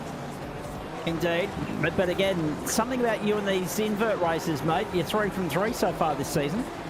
Yeah, it's going well, the little feature races. It's it's going surprisingly well. I think it's just, I like having a pit stop, it sort of helps me, think about it properly and think about how to manage the race and look ahead. But also helps that Sam Muir's not starting in front of me. Might be next to me, but at least next to me on the offside. So, he has to follow through instead of me trying to make that overtake on him. Indeed. Now, on that subject, qualifying, he got the better of you. Race 1, you kept him honest, you followed him home. And then race 2, you were able to weave through the traffic just a little bit better and then get the jump in pit lane and maintain your advantage. Yeah, it was, I know how fast he is, and he was so fast in qualifying, like that, qualifying lap was brilliant. I didn't quite have that pace there, and clearly race 1, I was close to being able to make an overtake, but I was planning on leaving it to the last few laps anyway, and by that point I was probably a bit past my best, so couldn't get it done, could follow through for second place in a 0x though, so I was relatively happy with that.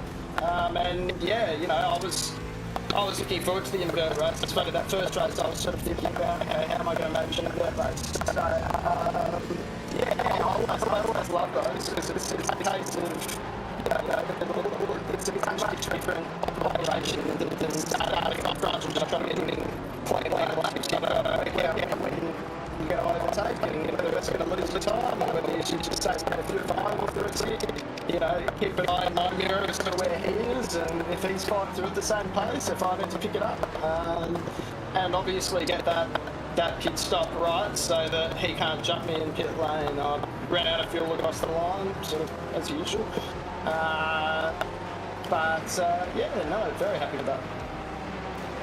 And a Revolution E-Racing, love a good night race, we do too. It's not the first time we've seen it in GT4 at a track that doesn't have any artificial lighting attached to it, of course. But in saying that, this is a championship that is well and truly alive. You and Muir are going toe for toe, stroke for stroke at the moment. Single digit margin at the end of the halfway mark of the end of the first half of the campaign. What's the trick to beating him in his own game in the second half, which contains only 1 sprint round and 4 of those longer races? I don't know, because he keeps beating me in the second half and I keep coming second. So that I'm yet to discover.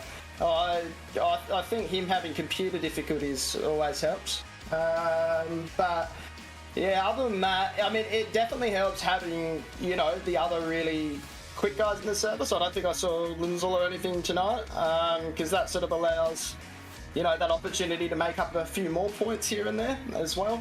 But when we're fighting one-on-one, it's really difficult because he's just got that incredible one-lap pace, and he's very, very good on strategy as well. Very, consistent and good racer. So, we'll give it a red hot crack, but, we're in the same machinery, so it'll just have to be a game of skill. Now, the last time we took a broadcast race to Silverstone, you prevailed victorious. What are your aspirations for the Porsches around the same venue in a few moments' time, please? Well, it's bloody wet. Yes, there we go. So, you know, I might try out a little bit for the race. Other than that race, I'm a bit of a wobble around Silverstone, so I don't know where my pace came from in that race. But, yeah, it'll be interesting. I'm glad it's raining a bit because in the dry, I don't really like Silverstone as much. To be honest, it's not my favourite track. You know, give us a hill or two, please. But, you know, we'll see. You know, a wet Silverstone makes for a very interesting night ahead over 40-minute race. Indeed. I haven't set a lap yet, though, so that's not a great sign. I'm sort of wobbling around at the moment. Very good. Hey, we'll leave it there. We'll let you go and focus on that because it seems like it's going to be a tricky night at the office. We'll check in after the Porsches, mate. Thank you. Cheers, Zach. All right. Good to have your company wherever you're tuning in all around Australia or indeed the world on the platforms of the Gentleman Sim Racing Club across Facebook, Twitch and YouTube. Thursday night Motorsport, night 4, week 5, term 4 on the platforms of the GSRC. Up and away. We're only just getting started. We're at the halfway mark of the program.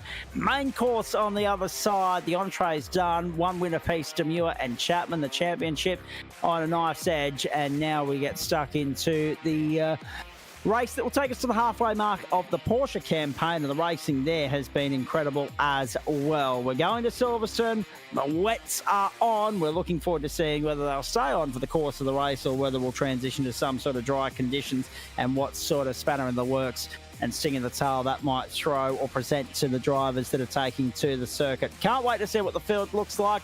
We'll reveal all that information and more for you very shortly here on the platforms of the GSRC, with thanks to all the great people that make it possible for us to do what we do. Spreyton Cider, Waste Options, Orbic Australia, Bowen's the Builder's Choice, JGZ Constructions, merch.tgsrci.com, M-Wave Australia, and Flash Graphics. Round 5, Spreyton Cider Porsche Cup when we come back. Thursday night Motorsport. Hope you're enjoying it.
As predictable as it is when we go to Phillip Island in Victoria, you should suspect and expect rain and wet weather conditions in the forecast when we go to Great Britain, ladies and gentlemen, and that's exactly what we've been dealt with and dished up, served up tonight for you on the platforms of the Gentleman Sim Racing Club across Facebook, Twitch and YouTube as we welcome you to round 5 of the Spreyton Cider Porsche Cup Series from the Northamptonshire circuit in England. The Silverstone Grand Prix configuration is, the modern day configuration is the setting for this round of the championship, and have a look at that. Jeez, hard to see. It's slightly easier to see than what it was in Portugal, but still not the easiest thing to spot race cars on that track at the moment. 2:19.080, the benchmark time so far for Gordon Marshall. Time has elapsed on this qualifying session. We are in overtime now as we get ready to set the grid for this round of the championship. Might just have a look at the circuit for you before we have a look. We'll have a look at the settings, the race settings, once that ticks over from qualifying server to race server. But there it is. It's a little under 6 kilometres this racetrack. 5.81 I think was the last measurement. They shaved about 100 metres off it there a few years back. 5.81 kilometres. 17 degrees is the ambient at the moment. Sorry, the track temp, and 18 the ambient at the moment. But 5.8 kilometres, that's the important bit of information there on the Arena Grand Prix layout. 27 km/h winds in a mostly southerly direction, 8:02 in the morning. All that's going to update very shortly, and 100% humidity and chance of rain in overcast conditions. That is all known, that is all clear. The Porsche Cup point standings at the moment, as we venture into this round, it'll get us to the midway point of the campaign. 214 for Sam Muir, on track to do the double at the moment, of course. Sam Muir leads Ryan Campbell and Mark Gomez on 206 points apiece. Simon Mesimo on 195, 154 for Jake Jackson. Chuk Fung Wong 150, 144 for Adam Hain, 126 for Jared Knight. Corey Lazarus on 123 and 109 for Ben Pedersen make up the top 10. Benny's just reliably informed this afternoon that he won't be on the grid tonight, so that probably puts a line through his chances this campaign. Eduardo Zamora leads the open split at the moment. 202 points leads Russell Gander, 177, 174 for Dale Atkins, 172 for Stephen Gallacher. That's tight, isn't it? 5 points to cover second and fourth, but they are 25 behind the first place man of Zamora. 30 points covers the top 4. 140 for Tristan Koch, then Glenn Arnott, Greg Heaney, Fitzroy Beaumont, Barry Punter, and Paul Wilson make up the top 10. Be interesting to see whether this weather stays or goes once the server clicks over from qualifying to race mode. There are, once again, for you, ladies and gentlemen, in excess of 40 cars set to take the starting grid here. Dane Snadden has been out there for 5.5 laps and hasn't got a lap in yet. His last one ruined by a spinning Gordon Marshall. That won't be reviewed favourably by race control, I wouldn't imagine. Simon Mesimo, Ryan Campbell, John Merritt, all in behind Marshall at the moment. Corey Lazarus and Luke Swan. But Will Buchanan, Eduardo Zamora and Dane Snadden yet to set a time in this session. It'll be interesting to see whether or not the Whiskey Business entry lines up 42nd and last on this grid. Zamora coming straight from the GT4 race. Luke Swan in 6th, Mark Gomes 7th, Adam Hain, Todd Hain, Jack Rogers make up the top 10. Great to see Jack back on the grid, Dylan Shepherd back on the grid as well.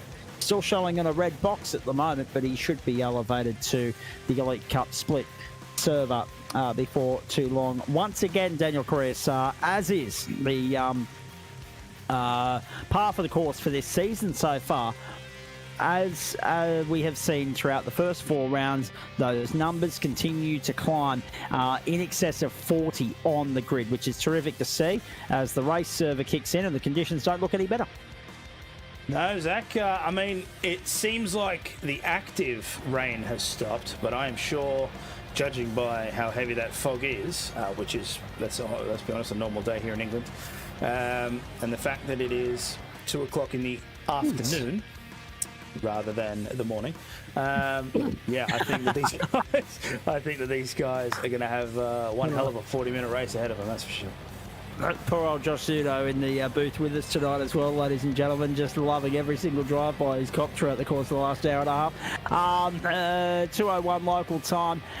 41 kilometre an hour winds in a mostly, what are we looking, southwesterly direction. 19 degrees the ambient, 17 on track. And this is the grid. Gordon Marshall, Simon Mesmo, the front row. Rain Campbell, John Merritt, second row. Corey Lazarus, Luke Swan, third row. Mark Gomez, Adam Hayne, fourth row. Todd Hayne, Jack Rogers, row 5. 6 is Dylan Shepard and Eli Donaldson. 7 is Sam Muir and Chuk Fung Wong. 8 is Adam Lavis and Craig Schultz. 9, Jack Jackson and Nick Wood. 10, Paul Wilson and Vinny Ewan. Craig Schultz, the best placed of the open split so far. Barry Punter and Joe Baldwin from 11. Jonathan Akers, Patrick Klein from 12. Corey Bennett and Greg Heaney from 13. Sam Chapman, Brett Bradbury from 14. And Dale Atkins and Dean Hunt from 15. 16, Stephen Gallacher, Paul Wood, 17. Aidan Schultz and Bobby Camo, 18. Russell Gander and Jono Freeman, 19. Jonathan Hooper and Stephen Crediton. Sean Rees. And then Eduardo Zamora, Dane Snowden and Will Buchanan make up the field. Buchanan hasn't joined the grid just yet. The other two have. Let's wait and see what Snowden can do from 41st. Doesn't look like Will Buchanan's going to line up tonight. If he does... No, he's not. He's going to run out of time to join the grid because we are set to go. Round 5, Spreyton side of Porsche Cup. Let's go to work. From a wet and salty Silverstone circuit in England. Beautiful start from Todd Hayne up on the inside. 4 wide further back in the pack as they fan out on the run towards turn 1. The question is, will we go from wet to dry, or is it only going to get wetter as the night goes on? Simon Mesamo, a brilliant start. Corey Lazarus as well. Lazarus up to 3rd spot there, getting by Gordon Marshall on the opening lap. The Scot has been swamped. He's dropped a bunch of spots down to P4. Luke Swan getting the better of John Merritt off the jump as well. Todd Hayne, Mark Gomez, Dylan Shepard and Adam Hayne make up the top 10. So Hayne's up 2 spots. Great start from him. Oh boy. Jake Jackson up 4 spots, so too Barry Punter. Joe Baldwin up 3 spots. Jack Rogers got completely swamped off the line. He's dropped 11 spots down to 21st. We make it to the end of the arena section the first time. Through Luffield and Woodcott, and now around onto the old main straight here. And Simon Mesamo has taken the opportunity to buy clear air and run with it. He's 0.7 to the good already, and around the outside goes Dylan Shepard, charging to 9th on the outside of Adam Hayne. Good clean getaway from all and sundry. A bit unexpected, I'm going to be perfectly honest. It's not completely clean because Jonathan Hooper and Sean Rees are on the tie rope, and Sean Rees is parked up. His night is done. Bit less chaotic than I would have been otherwise expecting from the Porsches. Yeah, well, Great start, Simon Mesamo. We did have a spin right off the bat. Was for the back end of the grid there, so we'll have to go back and methodically make our way through all of the crash events that have come up on my event log. But you're right, from the front end it is much less chaotic than we thought it would be. So very good respect here from these guys, keeping the distance that needs it. Was Corey Lazarus just takes a slightly wider line. It's going to allow Luke Swan to close up the difference. Now, Rogers on dries. Good pickup. There's a few on dries actually. There's a few that have been caught up. Back. So Rogers is on dries. He's come to pit lane and I think rejoined. Has he or not? No, he's parked up. He's done for the night. So Rogers is out. He's done. But he won't be the only one regretting that choice. Corey Bennett, Jono Freeman, Stephen Crediton, Sam Chapman. Chapo, what are you doing? Brett Bradbury, Aidan Schultz and Bobby Camo all on dries on the opening lap. This track is not suited to dries just yet, I wouldn't imagine. But is it transitioning that way? Are we meant to go from wet to dry, or is this wet weather going to stick around for the whole 40 minutes? That's what I'm not sure of. Yeah, well, that's a good question. We got 40 minutes on the board, right? So there is a lot of time. So let's take 2 things here. 40 minutes on the board, 40 cars on the track. So that's a lot. That's a lot of 4 sets of tyres, you know.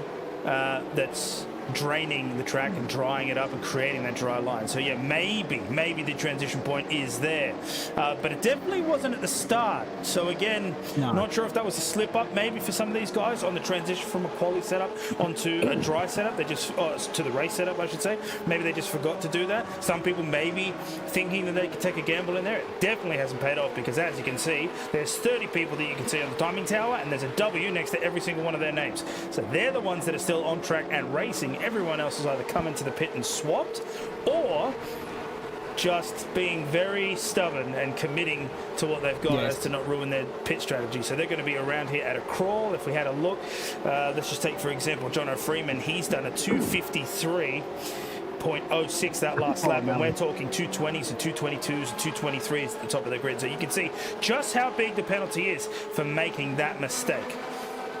So Chapo goes from hero to zero because he was caught up in that 32nd position for him at the moment. But are they just driving to a point where they can get to pit lane and stop and fuel and get home? Now remember as well that the lap times around here in the dry are about that 2-minute marker, so we're about 20 seconds a lap slower, based on wet to dry and dry to wet. So with every 20 seconds, so with every 6 laps, we're going to lose a lap, essentially. 2:17.212 for Corey Lazarus. So it might only be 15 seconds, which means every 8 laps. So we are going to lose a couple of laps along the way here tonight. We normally look at this and say, oh, yep, 2 minutes a lap, 20 laps, 40 minutes, perfect sums, you know, that's easy. But with those numbers, it's going to be a little bit more difficult to calculate. Oh no, trouble, Gordon Marshall into the side of Luke Swan. That's them arguing over the same piece of real estate. That is 4th on the racetrack, and Marshall goes through. John Merritt's in there as well. So too is Todd Hayne. Mesmo leads from Campbell, 1.1 the margin. He's got a second, then back to Lazarus as Campbell, who's then got 1.6 back to Marshall. And that's who we've picked up right now. Top 30 on the totem pole now, the 2, ladies and gentlemen. Well done to Daniel, because that's been up from 25 in recent weeks. And it might have gone by as a little bit of an intricately unnoticed bit of detail, but no. Some of you that find close attention to detail would have picked that up, as we did last week. So there is the top 26 on your screen down the bottom now, as we switch into side-by-side mode, just to get an indication of this battle from the air as well as from our on-track cameras, and still look at the enormous amount of spray being kicked up. So it's not drying out anytime soon out there. We're right on board with the 5th place car of Luke Swan right now, and John Merritt behind him in 6th. So this is the battle for 4th, and it's 5 deep, running down the back straight. So some big winners and losers in all of this already. 7 positions gained for Joe Baldwin, 9 for Dean Hunt in 21st position, 6 for Dale Atkins in 23rd, and 15 for Dane Snadden, already on the wets, up 15 spots to 26th. 10 positions gained already for Eduardo Zamora. He's the last of the runners on the wet. Stephen Crediton has now swapped over. He's stopped being stubborn about it. He swapped over at the end of lap 1. Bobby Camo still soldiering on the dries. Aiden Schultz is parked up. He's retired. So we've got 5 retirements already. Schultz, Rogers, Fung Wong, Hooper and Rees all done after persevering in these conditions for, well, 3/5 of you-know-what time in relation to the race. Some didn't even make it past the first corner, unfortunately. And, yeah, that's a rookie error from some of those guys to go and start the race on dries when it was a wet circuit. But anyway, it is what it is. Here comes Adam Loivas on Craig Schultz. Something's happened to Gordon Marshall. He just dropped a ton of positions there. Down to 8th. All the way out to 8th, so we'll quickly jump on board. He's been hung out to dry, I would say. Been hung out to dry, I'd say. Oh, no, contact with Swan. Contact with Swan. And then he will have cut the corner, and that'll be a slowdown. That will dead set be a slowdown. Oh! Makes contact down the OPR as well. On the way through from Dylan Shepherd. So that's actually, there's some context there, which is on the previous lap, Gordon Marshall went down the inside of Luke Swan and gave him quite a number of bumps. If I can find that particular overtake, I will cut us back to that so you can see what I'm talking about there. So it looks like Swan just gave him a little bit of a response in what's for, and unfortunately he went off the circuit. So he tried to keep as much time as possible, but yeah, like you're probably right, Zach, he would have got a slowdown for that, and then unfortunately on that rejoin comes into the side of Dylan Shepherd. So not a good look from the steward's office, I'd say. It's all going down the proverbial, unfortunately, for Gordon Marshall after a good qualifying run. Down 7 spots already. Now, yeah, Josh Zuno pointing out that it is 22 seconds time difference, in fact. So an unsafe rejoin for Eli Donaldson, and contact was the result of that unsafe rejoin. He's copped a warning for that from race control. Sam Stride will be in race control at the moment, no doubt, pulling his hair out with the ever-changing conditions out there. Plenty of battles right around the racetrack right now. Here we go, 3 wide. This is Barry Punter in 21st position. To his inside, he's got Dean Hunt and Jonathan Akers as well. And that's very nicely done from Punter up into 20th spot. And so well done, Barry. Into the top 20 now, 3.1 off that next battle pack, which is powered by Nick Wood. We go back to, we've got 2 battles to show you there, ladies and gentlemen. So we picked up Todd Hayne in 6th. We stay with Barry Punter in 20th. Great to be able to bring it to you live and free on a Thursday night on the platforms of the GSRC across Facebook, Twitch and YouTube. Mesmo the leader, 1.7 to Lazarus and Campbell. Hayne and Shepherd still arguing over the same piece of real estate. Look at that on the right-hand side of your screen. Shepherd's lost out to Hayne. Hayne holds on despite some monumental pressure mounting from young Dylan Shepherd there. And we know the proven skill and pedigree of that bloke. Down the inside, has he bowled it too wide? Yes, he has. The up and under works beautifully for Hayne. Shepherd hangs tough there on the inside for the long sweeping right-hander. And have a look at this, forcing the issue on the exit. Todd Hayne trying to go toe-to-toe with Shepherd. Shepherd to the inside. Shepherd holding on for the moment. Brilliant side-by-side running from Shepherd and Hayne. And it's not over yet. The run-up to Cops. Bang! There's the tap from Hayne. Off the road goes Shepherd. Rejoins ahead. Eyes forward, boys. Got to catch back up to Swan and Merritt, who've lost 2.4 on Ryan Campbell, who's within striking distance of Lazarus. Mesmo there still leading the way by 1.26.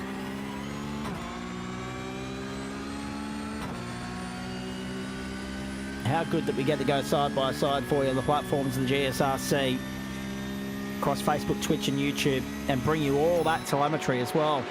In the process, the boys' computer's working overtime tonight. There's no doubt about that. I sincerely hope Daniel Benefield's enjoying Coldplay. To be want to be worth $200 or whatever it was per ticket that he paid for it, because he's missing out on some top shelf stuff here.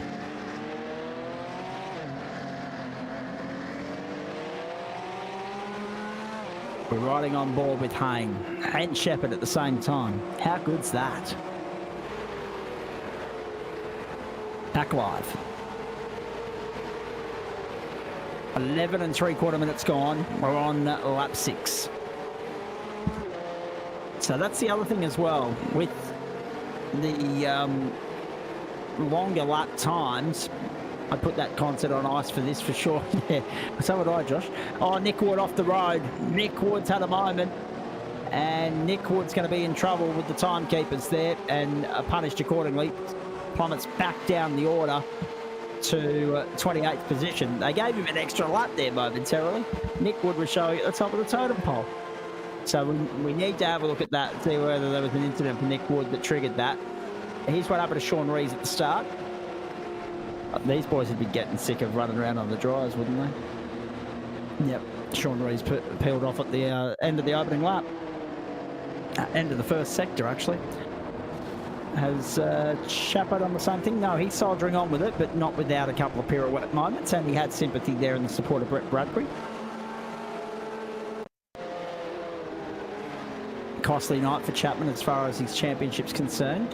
That is Aiden Schultz parking up. That was where Schultz pulled the trigger and said, you know what, I've had enough. Have have a look at the poor visibility on the right-hand side of your screen as we go side by side again. Bobby Commode locking it up, looping it.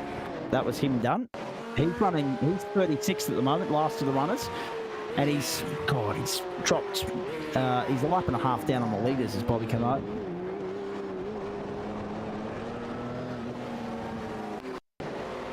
Ben Croydon asks a very good question. How long is it to change all 4 tyres on these things? I'm not sure, and I'm not sure it'd be worth it on the invoice if it does dry out. But that's the thing as well.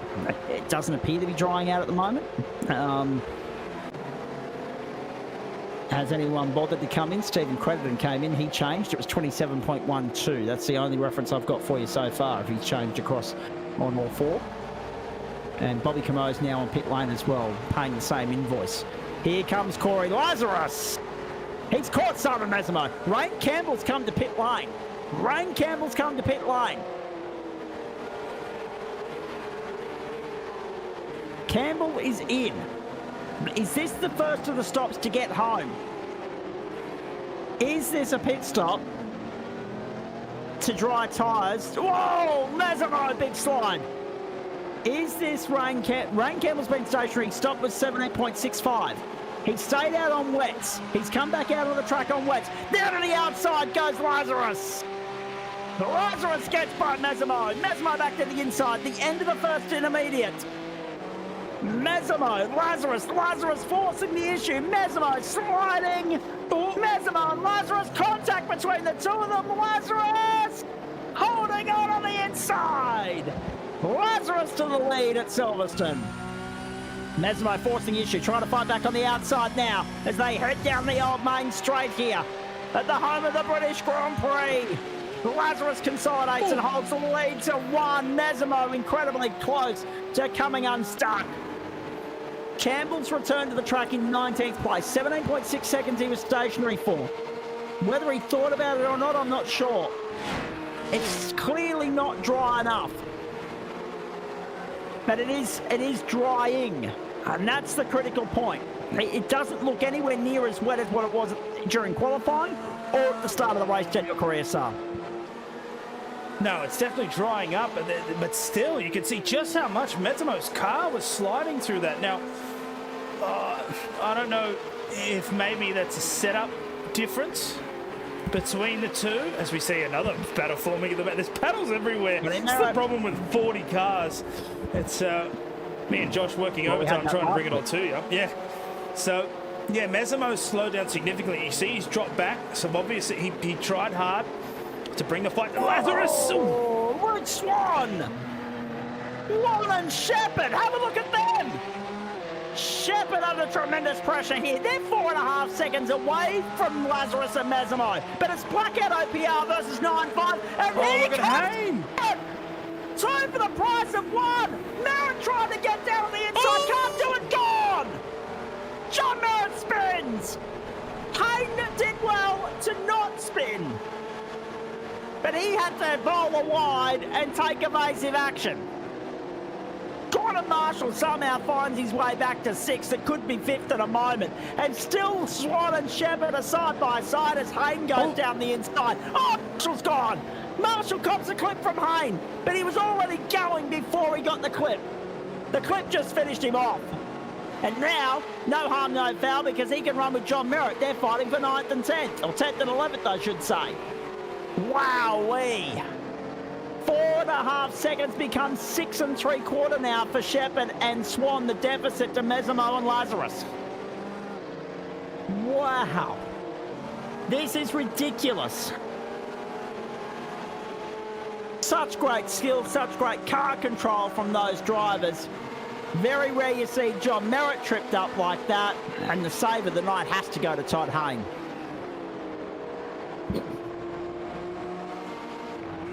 Uh-oh. There goes Nick Wood. Exit stage right. Hand to the back straight. Stays 25th. There are just battles everywhere at the moment, folks. Like, hard to know where to look. I mean, at the end of the GT4 race, we were calling 2 battles home. That's how frantic it's been. Oh, hold on. I didn't see that chat. Rain was on quality fuel. Okay, so Not necessarily. Does the battle up front play into Rain's favour? But possibly. And Benny's point's interesting because if that was quali fuel, he got to lap 6. But now, because he got so far into the race, I think he can get home. He got, well, what is it now? 18 and a quarter. But we're running on a wet circuit. The lap times are slower, therefore there's less laps to the checkered flag. Potentially a little bit less fuel burn. It could well be, as Luke Swan now comes to pit lane as well, it could well work into Ryan Campbell's favour here. All of this could actually end up being the best mistake he's made tonight. You don't normally start on your quali fuel, but it could end up paying dividends for him. So he has confirmed to Benny that he's good to go to the end. Uh-oh, that's unlucky for Barry Punter. Straight off ahead of Dane Snadden. Snadden gets through, but not without some panel damage on the way. And now Vinnie Newen comes to pit lane. Snadden already up halfway through the field, up 22 spots to 19th. There have been 1, 2, 3 pit stops so far. Stephen Crediton, one of those. Now, hang on a moment. Who else did we say was stopping there a few seconds ago? Jake Jackson's off track now too. We mentioned that Ryan Campbell had come in. Vinnie Newen came in. Stephen Crediton as well. I'm just trying to work out who the other one was and if we've lost someone in all of that. I'm sure I mentioned somebody else coming to pit lane a few moments ago. There's so much happening here, I'm losing track of it all. From what I can see here, we've got Rain, Vinny, Nguyen, Stephen Crediton, Bobby Camo, Aiden Schultz, Jack Rogers, Chuck Van Wong, Jonathan Hooper, and Sean Rees. I thought somebody else from the top trio was coming into the lane just then. I thought I saw the little pit box up, and if that was the case, then it might have been incident points. And look at Luke Swan. Oh, Luke Swan has a pit lane transit time. Yeah. So Luke Swan has come down pit lane, and that would be a drive-through. So that would be incident points already for Luke Swan, who's down in 9th place now. Still only 14.5 seconds off the lead, I might add. But that's a massive invoice. Oh, Lazarus now, forcing the issue with Mesimo. This is a great scrap between this pair. And it's been going on for 3 or 4 laps. Mesimo does what he needs to do to park the car right to the inside of the circuit and right in front of Lazarus and slams the door shut and holds onto the lead once more. 9 laps gone, half race distance. So that's important to note as well. We're only going as far as 18 on those numbers, with a little bit of overtime attached to it. But if there's a pit lane transit required, that might curb it. That might cap it at 17. We'll wait and see. Interesting times here. Lazarus all over the back of Mesimo. Oh, jeez. How good's this? This is a great scrap, and you can see it now front and rear. So you're looking out the back of Mesimo to Lazarus. You're looking out the front of Lazarus to Mesimo. Only half a second in it, folks. Pit lane activity for Jonathan Akers right now.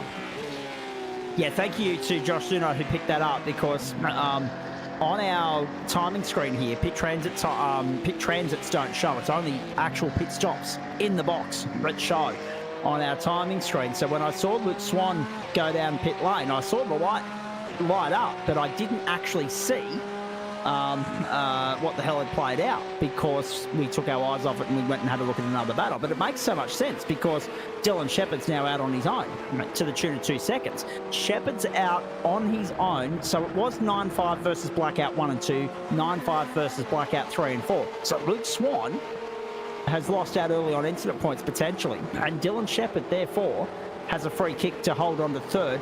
Hayne and Hayne up 4 spots apiece, 4th and 5th. Donaldson up 6 spots in 6th, chasing Hayne at the moment, but because Todd got caught up in that earlier garbage, it's 2.2 seconds between him and Adam. Gomez has Muir and Swan for company, and that's a battle worthwhile keeping an eye on, but we cannot take our eyes off the lead at the moment. So if we do go side by side, Lazarus with the big send. Is that too big a send?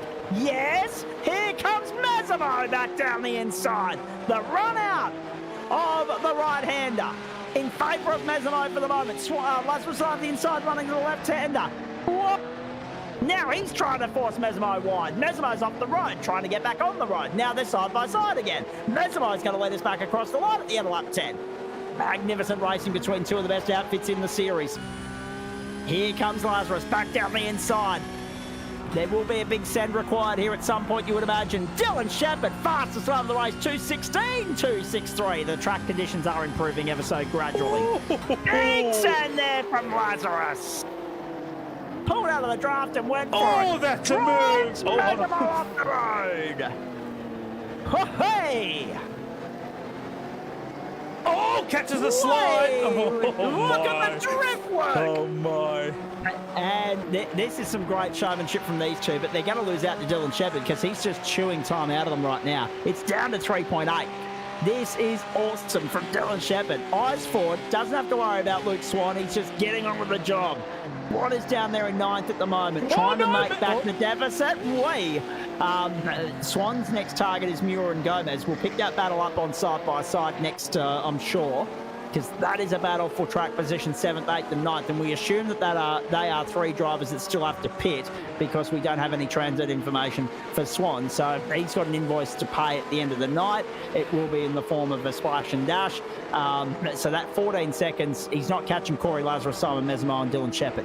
There we go. Ask and you shall get, ladies and gentlemen, and we do it ever so politely. Way, here we go. So the battle's right in earnest, left and right. How good's this? 2:16, 2:63 for Dylan Shepherd, fastest lap of the race. He's down to 4.1 off Mesmo and Lazarus. 3.7 between Mesmo and Shepherd specifically. Lazarus is fending off Mesmo for the moment, but Mesmo's still in striking distance.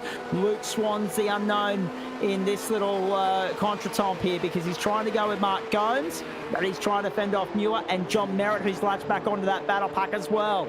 So the battles are happening all over the place, ladies and gentlemen. Pit stops also unfolding. There's also some retirements to make mention of here as well, including Bobby Camo, Aidan Schultz, Jack Rogers, Chuk Fung Long, Jonathan Hooper and Sean Rees. Only 6 retirements thus far. Chapman, Freeman, Bennett all remain a lap down at the moment. Bennett has already caved and gone in and got the wets. Stephen Crediton did the same thing on lap 1. We believe those two will be due a second pit stop. Here comes Luke Swan to pit lane now. So this should be an official pit stop for him to splash and dash to the checkered flag. Trying to maybe get by some clear air on those guys at the back end of the stint. Zamora stopped on lap 10. Akers on lap 9. Ewan on lap 8. Lap 10 for Jackson as well. And here comes Swan, the first of the drivers to entertain the idea of a pit stop. Mazimo to the inside of the race leader, Lazarus. Still can't get by. And John Merritt's punched out the fastest lap of the race, 2:16.026. Dane Snadden comes down pit lane now as well.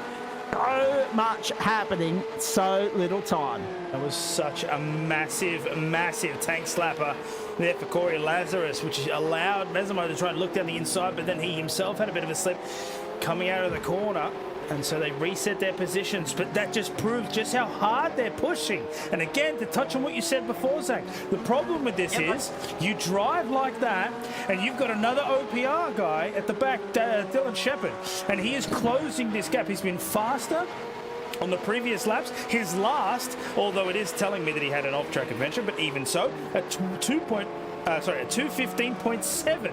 He's the only person, I believe, that's in the 15s, except Luke Swan. It says he done a 2:12, but that seems really fast. And it's an off-track, so yeah, I don't think that's the case. And that could have been one of the reasons why he had that transit down the lane. So he's come back out in 16th after a stationary time of 8.13 seconds. So it looks as though everybody's committed on the wets to the end, and that seems about right because there's only 13 minutes to go. That track's not drying that quickly. If the rain was to stop now, you'd still get home on wets. Have a look at the headlights as well. Like, it's just 2 big X's. That's all it is. One more X than I've got in my life, but that's another story. And so, yeah, 2 X's. They're impressive headlights. There's no doubt about that. It's obviously that gives off that perception, ladies and gentlemen, but it looks as though it's 5 bulbs, 1 big bulb and 4 around it to give off that X5. And you can only see when they're very much up close and personal. You're not going to tell from that far back. There you go. Have a look at them up close and personal next time around. It's an X. Very nice stuff. Which is why, when you watch the cricket from the big stadiums, and you're watching it at night time, the shadow is an X. It's not the shadow of the person as it would be in the daylight hours. This battle is awesome. This is one of the great scraps we've ever seen for the race lead here. Lazarus and Mesimo in the Porsches doing their best. 2:15.504 for Dylan Shepherd. He's going to be in this fight any tick of the clock. The blackout OPR entry is 2.3 off the leaders now and charging hard. Seems to be Shepherd's the one to beat here. It seems to me that this is Shepherd's race to lose with only 11.5 minutes to go. There will be a pit lane transit. That could also be a telling point of the race. That could be a win it or bin it situation. Down the old main straight. Hayne is 4th, Hayne is 5th. Donaldson, Gomez, Merritt, Muir and Marshall the top 10. What sort of penalties have race control handed out tonight, I'm not sure. Joe Baldwin up to 11th, up 11 spots on where he started. But still, a lot of this field yet to stop. Top 11 yet to stop, plus 13th and 14th. So Rain Campbell's up to 12th at the moment and well placed. Rain Campbell is 27 seconds off the lead here. Rain Campbell's going to have to be one that we keep an eye on when everybody else starts to pit lane. Adam Lavis hasn't pitted yet. Luke Swan has. Craig Schultz, Paul Wilson, Nick Wood, Dean Hunt, Paul Wood and Barry Punter all yet to stop. Punter, rather. I tripped myself up there. Gallacher, Atkins, Gander, Ewan. Ewan's the first of those to have stopped at the very back of the field, and that's going back to 25th. So of the top 25, 1, 2, 3 have stopped. So we've still got at least 22 pit stops to come in this race. And there is nothing in this, and look at who's gaining. Shepherd's coming. Charging home with a wet sail down the main straight, wet being the operative word tonight. So we had the best of both worlds, didn't we? We had pitch black night racing, and now we've had soaked and sodden wet racing. You've had your value for money tonight on the platforms of the GSRC. I'll give you the tip. 0.3 the margin. Lazarus to Besimo. 1.4 back at Shepherd now. So it's now definitively a three-horse race here as we race towards the checkered flag. Mesmo trying the up and under again, trying to get the run out of the arena section. He's gone! Nailed it! He's done! He just posted a 2:16.0 in response to Lazarus's 2:16.1, and then he loops it and his charge comes undone. It's a blackout OPR 1-2, and it's 1.2 the margin between Lazarus and Shepherd, who just punched out a 15.0 to clock the fastest lap of the race. And now Mesmo desperately trying to keep Todd Hayne at bay, and so too Eli Donaldson. And he's got 2.4 seconds up the road to Adam Hayne, who all of a sudden is looking at a podium berth. Wowee!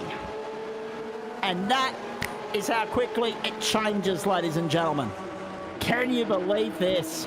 Mesmo, I mean, he'd been slipping and sliding all over the place all night. I mean, it was like someone had just come out and put, bloody tarps down with that dishwashing liquid on it and said, go your hardest. He'd been slipping and sliding all night long, and unfortunately, that was one slide too many.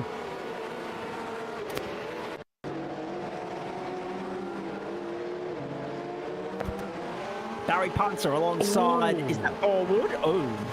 Oh, he did get tapped there. A little bit of a helping hand. Not sure if we like that or not. Here's Brett Bradbury.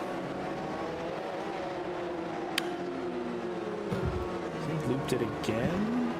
Oh no, he's just going incredibly slow. That's fine. Lazarus to pit lane. So the OPR entries are both on the line. No, Shepherd has stayed out. Lazarus, Hayne, Mesimo, Hayne, all to pit lane. Shepherd, Donaldson continuing on. Merritt, we are able to tell you in a moment. Gomez has gone to pit lane. Merritt has gone on. So it's a bit of half and half at the moment as they make their way around.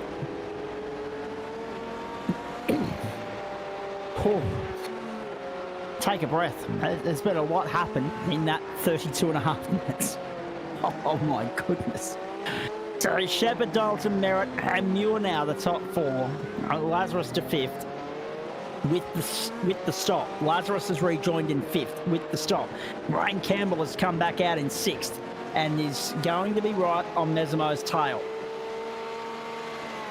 But unfortunately, Mesimo has lost ground to Lazarus. So Lazarus has come out in effectively a race-winning position here. It's going to be between Shepherd and Lazarus. Campbell's unfortunately too far out of it now, but he will have a chance at 6th on Mesimo. Baldwin, Gomez and Swan make up the top 10. And unfortunately, that second transit of the lane has cost Luke Swan, I should say, there. Oh, boy. Such madness, such drama. It always delivers the Porsche Cup. It has been a compelling season in the post-Matt Dench era. The 10-time champ, watching from the sidelines for one more week. He's back with us on the grid next week. He joins us for the round from Brands Hatch. We're excited to see him make a wildcard cameo appearance, especially if it's wet. I can't wait to see what he brings to the table at Brands for sprint racing. Now, the Whiskey Business entries. Dane Snadden in 28th place, following Greg Heaney in 27th. Todd Hayne and Adam Hayne have come back out on the racetrack. Todd in 16th, Adam 17th, and oh dear. We need to keep an eye on this, if you don't mind, Daniel Correa. Can you have a look at Todd and Adam Hayne for me? They've gone to dries. They've switched to dries. They've taken the punt. They have switched to dries. Oh dear. Is that a gamble that is going to pay off, or is that a gamble that is going to backfire horrendously with only 5.5 minutes to go?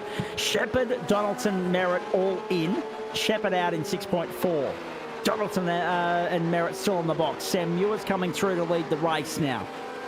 Effectively, out of those that have not stopped yet, Muir's going to 16. Lazarus has come out ahead of Shepherd. Nothing in this, but Muir will have to save an enormous amount of fuel if he's going to make it home without stopping. He's just been passed by Corey Lazarus, who goes back to the outright race lead, not just the effective lead. Contact there with Muir.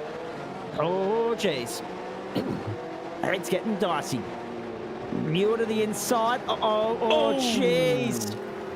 So Shepherd's just given Muir an enormous shunt. He's given him a big bump. And gets by relatively unimpeded, but now has to catch Corey Lazarus. Simon Mesimo's effective third. And Campbell's effective fourth, trying to track down Mesimo, but fend off Donaldson. Adam Hayne now showing off the road, so the Campbell to go to the dries has not worked for them. You wouldn't imagine. Let's wait and see what they do next time by. And whether that's actually going to work for them. I can't see how it possibly will. Not this late in the piece. Lazarus, Shepherd, Muir, Mesimo, Campbell, Donaldson, Merritt, Gomes, Swan, Marshall, the top 10. Muir, the only one on the track, apart from Dale Atkins, yet to transit the lane. Jono Freeman and Sam Chapman yet to transit the lane either, but they started on dries. They've had an horrendous night. They're a lap down. They're out of the fight. Don't worry about them. Top 25 score points. That's in each split, so the boys should still score points, but it won't be the tremendous points haul they would have been hoping for. We've still only had 6 retirements. We've still got 35 cars on the track. We've done well. In comes Sam Muir. The end of lap 16. Lazarus and Shepherd will come through, and Shepherd's right there with his teammate now. 0.8 the margin, first to second. Donaldson's all over the back of Campbell, and Campbell's all over the back of Mesimo. And that time around, Ryan Campbell 2:14.426, and that time around 2:14.475. The two fastest laps of the night from Ryan Campbell in recent laps. 2:14.2 for Luke Swan.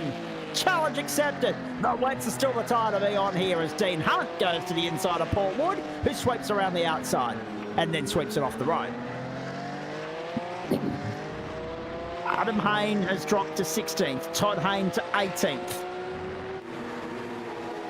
It's a mongrel to fight those cars in these conditions for those two.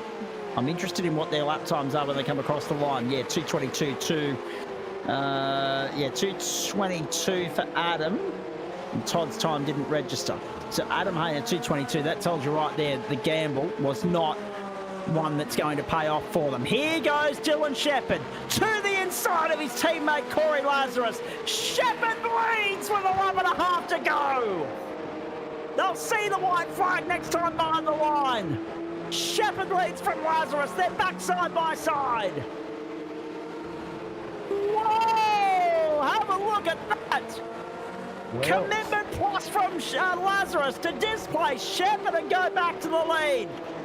No team orders here. Lockout are looking for a 1-2 lockout, but they won't get it if they come undone. Strowman Mesimo's only 6.4 seconds away. One incident, and they'll bowl themselves off the podium. Down to the end of the back straight, a lap to go this time by Daniel. I'll tell you what, if you gave me a checklist of where will teammates make the move on a wet Silverstone, Maggots Beckett's would not have been my first choice. No. But Maggots straight, maybe, but definitely, that's bold and gutsy. Oh, yeah. White flag in the air, gentlemen. Let's go. One more time around from the Silverstone circuit in England. Let's go to work. The clock's about to expire on what's been an awesome race, but not without one last gasp. What about that from Dylan Shepherd? Trying to dive from his teammate on the run of turn one. He won't be all that happy with how he was overtaken previously, I wouldn't imagine. So let's continue on. The battle for 16th is on as well, featuring Paul Wilson, Nick Wood and Todd Hayne.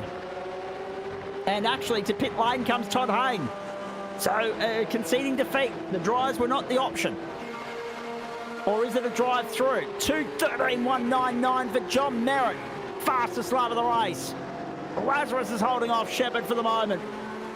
What has Shepherd got left in the tank, if anything, to offer Corey Lazarus? Round may come. Lazarus doing a beautiful job here. Back in business last week in the Porsche Cup. Back in grand style. Smashed the field, carved them up. It was great to have him back on the grid. Tonight he's had to withstand the pressure of his teammate.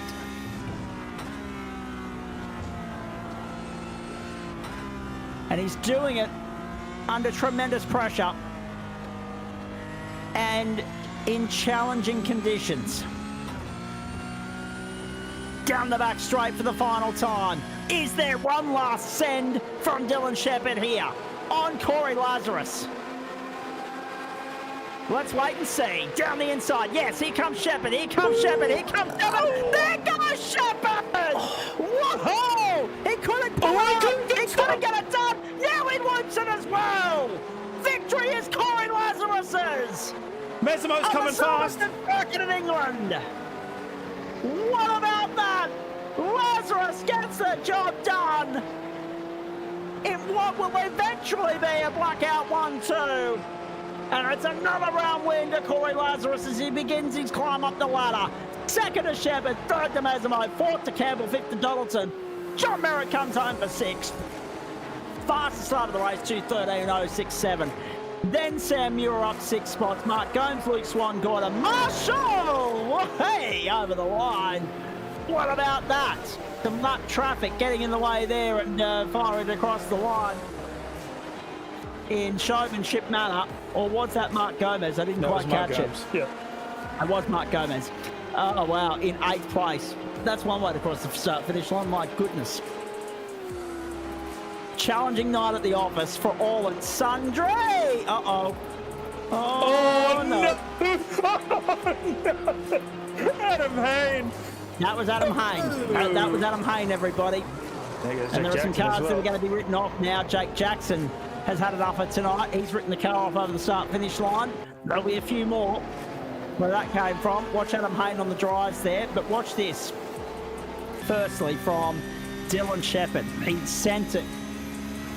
It was win it or bid it mentality. Stuff the fact that you're racing with your teammate. I want the win, he said. And down the inside he went, had a big lunge, a big look, and then just got it all sorts of checked up, crossed up, and then on the accelerator on the exit, the drift work, he wasn't coming back from that. She was gone. Oh dear. Great racing. What about the pirouette and the save 360 work? 10 points for that, because if it had been, oh geez, Todd on the last lap, that's what dry tyres on a wet track will do. If it hadn't have been for that, the car coming back and pointing in the right direction, Shepherd was going to lose second, third and fourth in the blink of an eye. Jack Jackson tripped up on the run to the checkered flag as well, lit it up, and he was happy to see the end when he pulled across the start-finish line in position number 17. This was Vinnie Newen on the run to the line. Uh-oh. Oh dear. And the 87 of Jonathan Akers quite rightly redressed that on the way to the checkered flag. And Simon Mesmo comes back to pit lane, so too Luke Swan. Well, at least they got to race in the daylight, Daniel. But that was hairy and challenging. You could see that the track was coming to them, but we needed probably another hour of running before we would have seen any dry weather.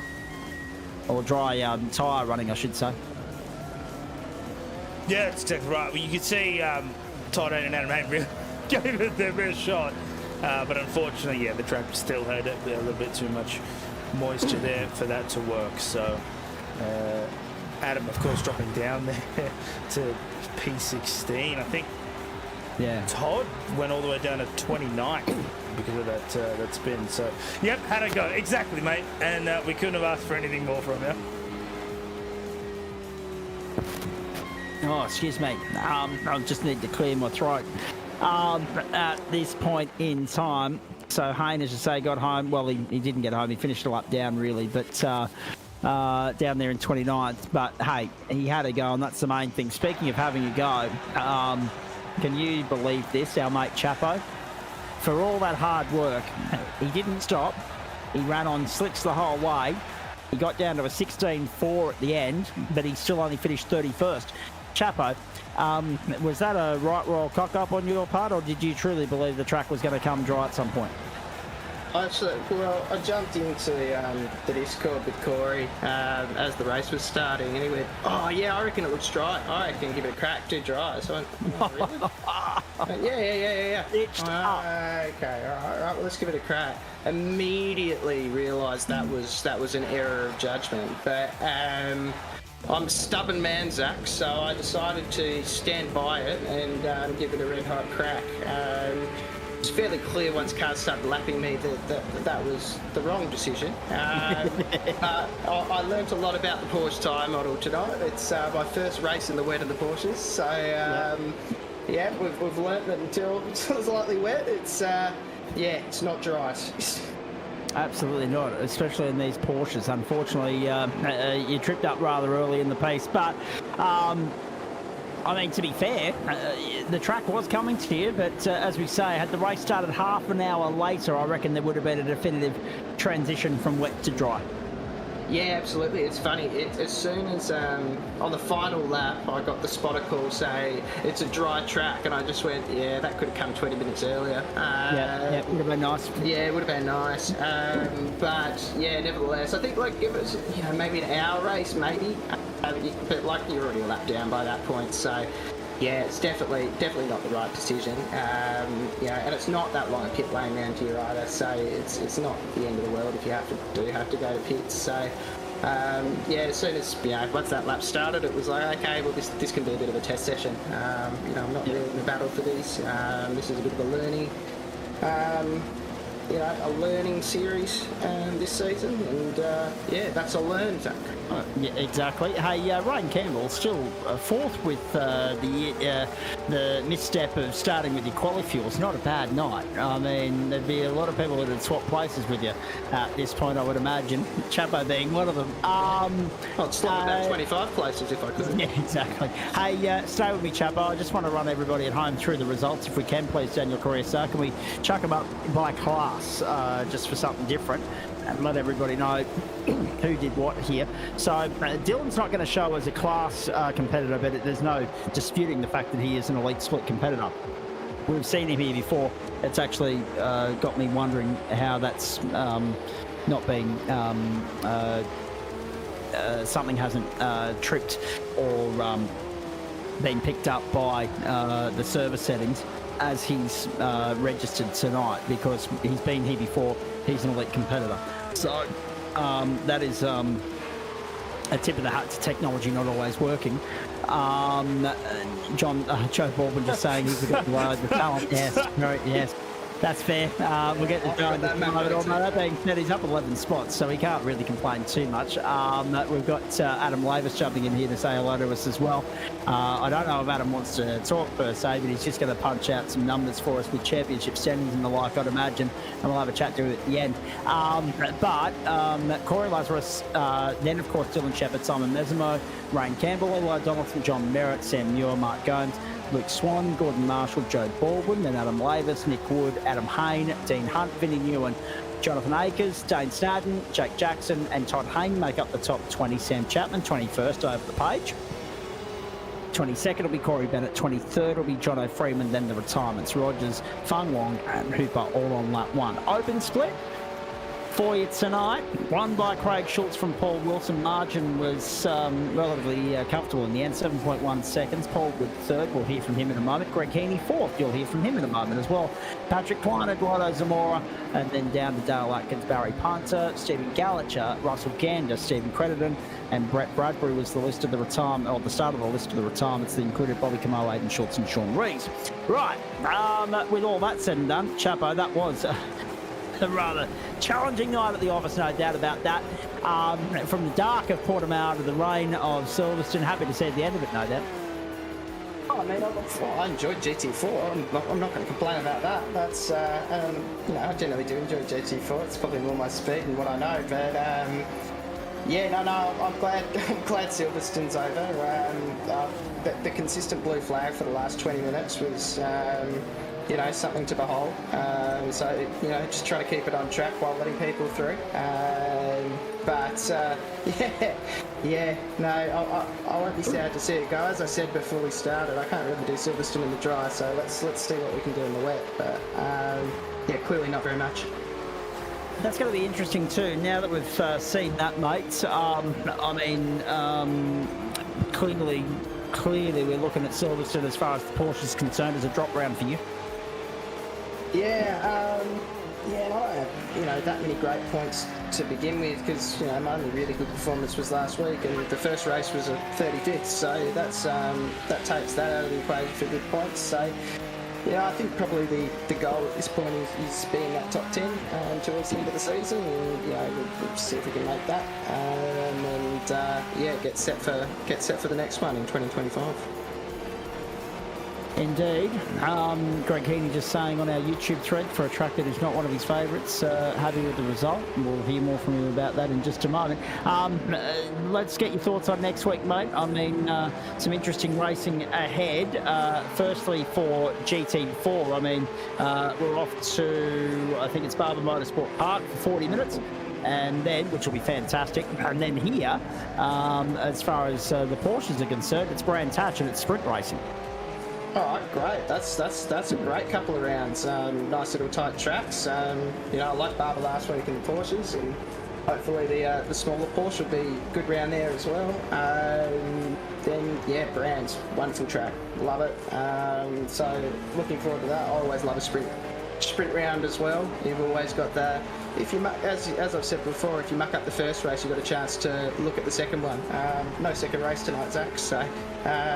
It's only one to muck up. Yeah, correct. Absolutely. So talk me through the challenges of trying to get your head around working with slick rubber on a wet track. Just how difficult was that for you? You're stubborn enough to dig your heels in and persevere with it for 40 minutes. Did you get the hang of it? Did you get the grip of it eventually, or were there still a couple of slips and slides along the way that you just couldn't avoid? Oh yeah, the entire time. I think I'm sort of got the hang of it after about 39 minutes. The start was just disastrous. Like it was, you just could not get the thing to turn in. Like you could brake as deep as you wanted, and it just wanted to to go straight, you pretty much had to stop it for to get any turn in whatsoever, or lock up the rears and give it some juice. So yeah, lots of slips and slides. I've honestly been surprised I didn't get a drive through for off tracks. I've had about 15 slowdowns, I thought, but I think I took went straight through the S's a couple of times. So yeah, because you just couldn't get the tyres hot, and getting the tyres hot in these cars, takes a couple of laps anyway. In the drive, there you go. There's an example. Yep. Taking a different sort of track. I reckon Silverstone would be better if you did that at the track. But nevertheless, yeah, that's a nice part of the track as well out there. Yeah, it's good. Did a bit of Silverstone gardening, did you? Yeah, I wanted to explore it. I paid for the whole track, Zach, and I've never actually, used all of it. So I figured tonight of all nights, we may as well. But yeah, no, it was very challenging, but it's a good little learn, and yeah, it's very clear that the wets are pretty strong on these. I've got quite a lot of grip until you get to a pretty dry track. Would you hedge your bets on having at least a component of next week in the wet at Brands Hatch as well? I mean, we'll see. I prefer probably Brands in the dry, but yeah, I think we'll put wet tyres on if it does look like it's raining. I think next week. All right, very nicely done. Hey, nice to catch up with you. What's next between now and when we're next on broadcast, please? Yeah, good question. I think I've got maybe a Premier Endurance race on Sunday. Might jump in. Where's GT3s next week, Zach? I might jump in GT3s. It should be the Red Bull Ring. Oh, okay.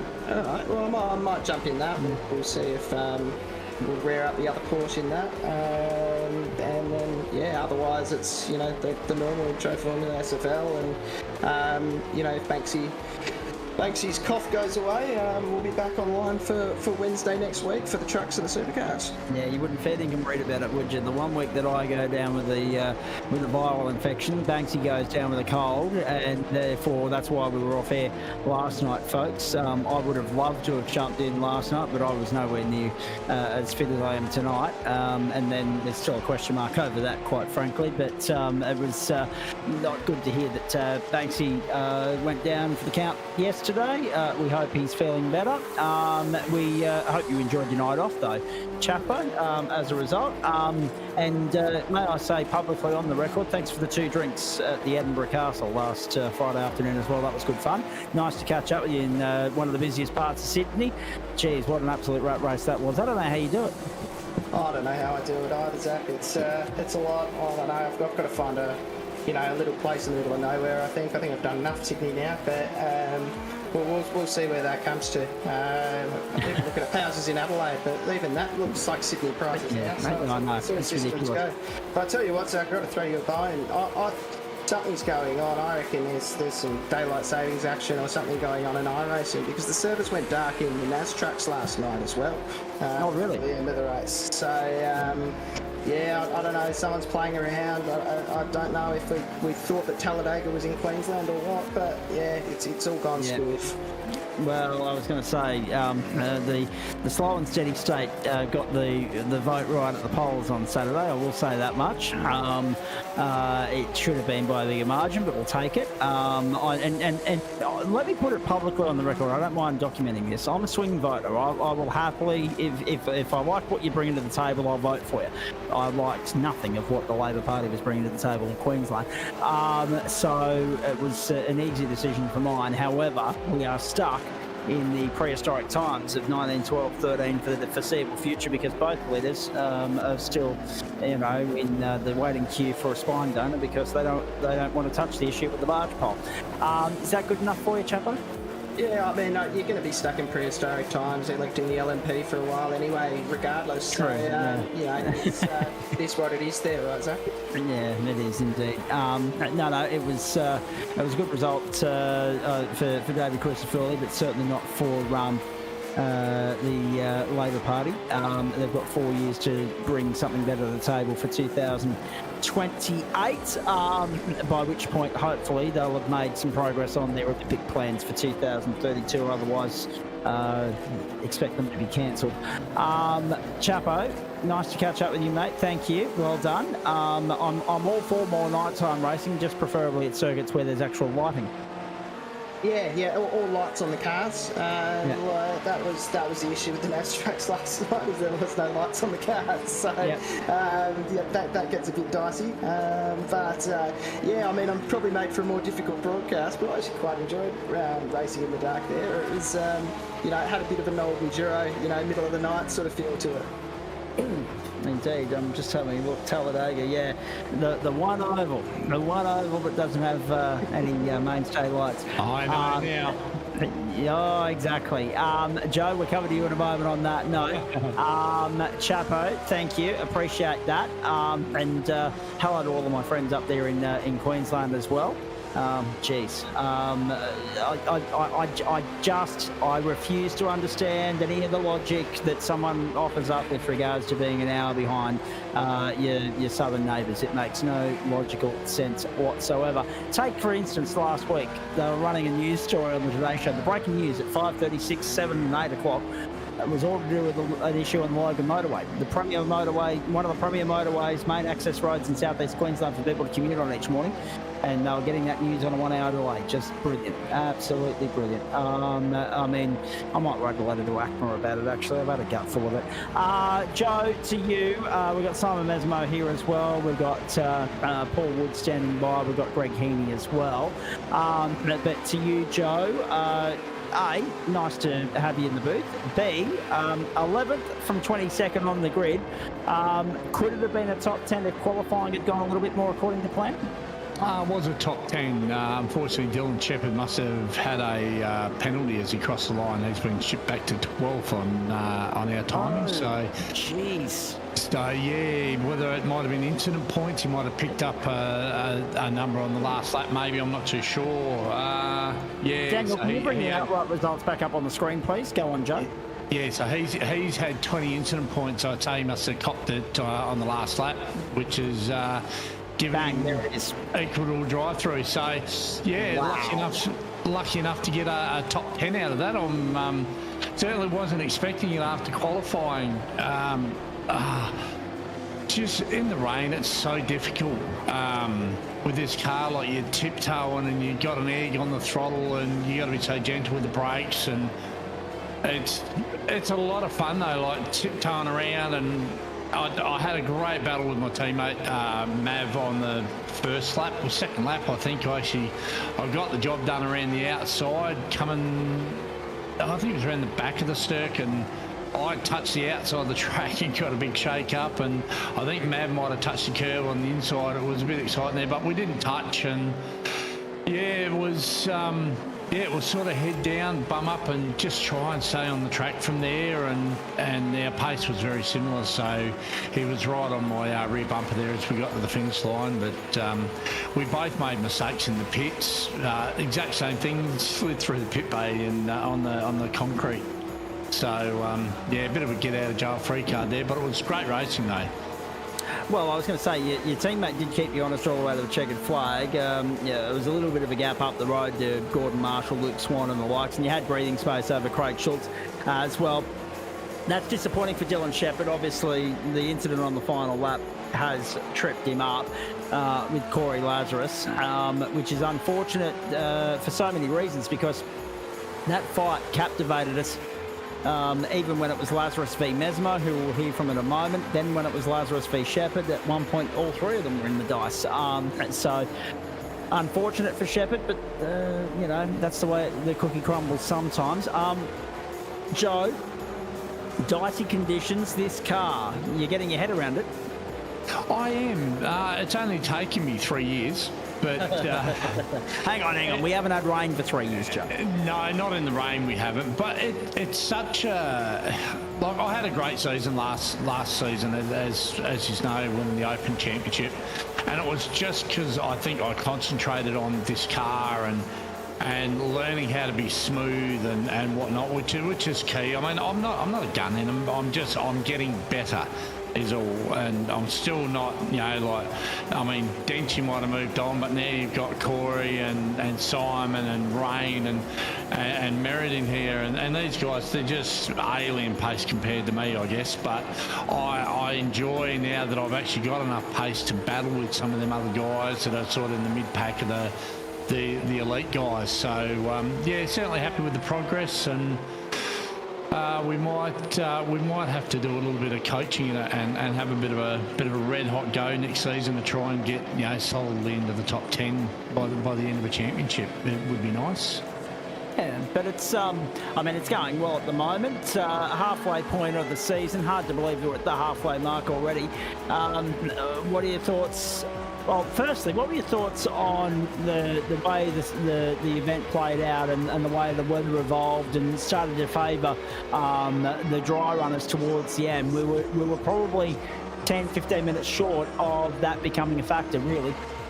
Well, right on the cusp actually of dry and wet tyres, because as you know, Chapo was on the wets, and like Mav and I, we steamrolled over him when we got to him, when we come up to lap him, and then we pitted and come out, and we were sort of running really close with Chapo, and then he had more pace than me on the last couple of laps. He made a mistake coming to the white flag there in that last chicane onto the front straight, and he actually locked up and slid off, which was unfortunate for him, but it just right at that point where the dry tyres probably had the equal pace of the wet. So as he said, like if the race had been 20 minutes longer and you had been awake to it, like the first stint on wets and then switching over to the dries probably would have been, clutch in getting a result in the car. But was when we were getting to the grid, Mav said, a couple of guys are on dries. I'm like, well, good luck. I'm not going on dries yet. I'm staying on the wets. But even in practice, like it was drying out towards the end of practice and the pace was coming down. And then we got into qualifying and it was raining again. So it blew out into the low 20s, and I think a couple of guys got into the low 19s in qualifying, I think, from memory. I can't quite remember, but I didn't have the pace when it was bucketing down, but the track sort of come to me and my skill level a bit towards the end. So, but definitely fun to get in and do some laps. So, but it's almost bedtime. I'm going to early start again tomorrow, as always. Yeah, well, before you go, I'm just going to go back to what Chapo was saying there. Earlier he said about daylight saving. Look, the Americans still have it for the next couple of days, right? They don't wind the clock back until Sunday morning their time, the morning of the Brazilian Formula One Grand Prix.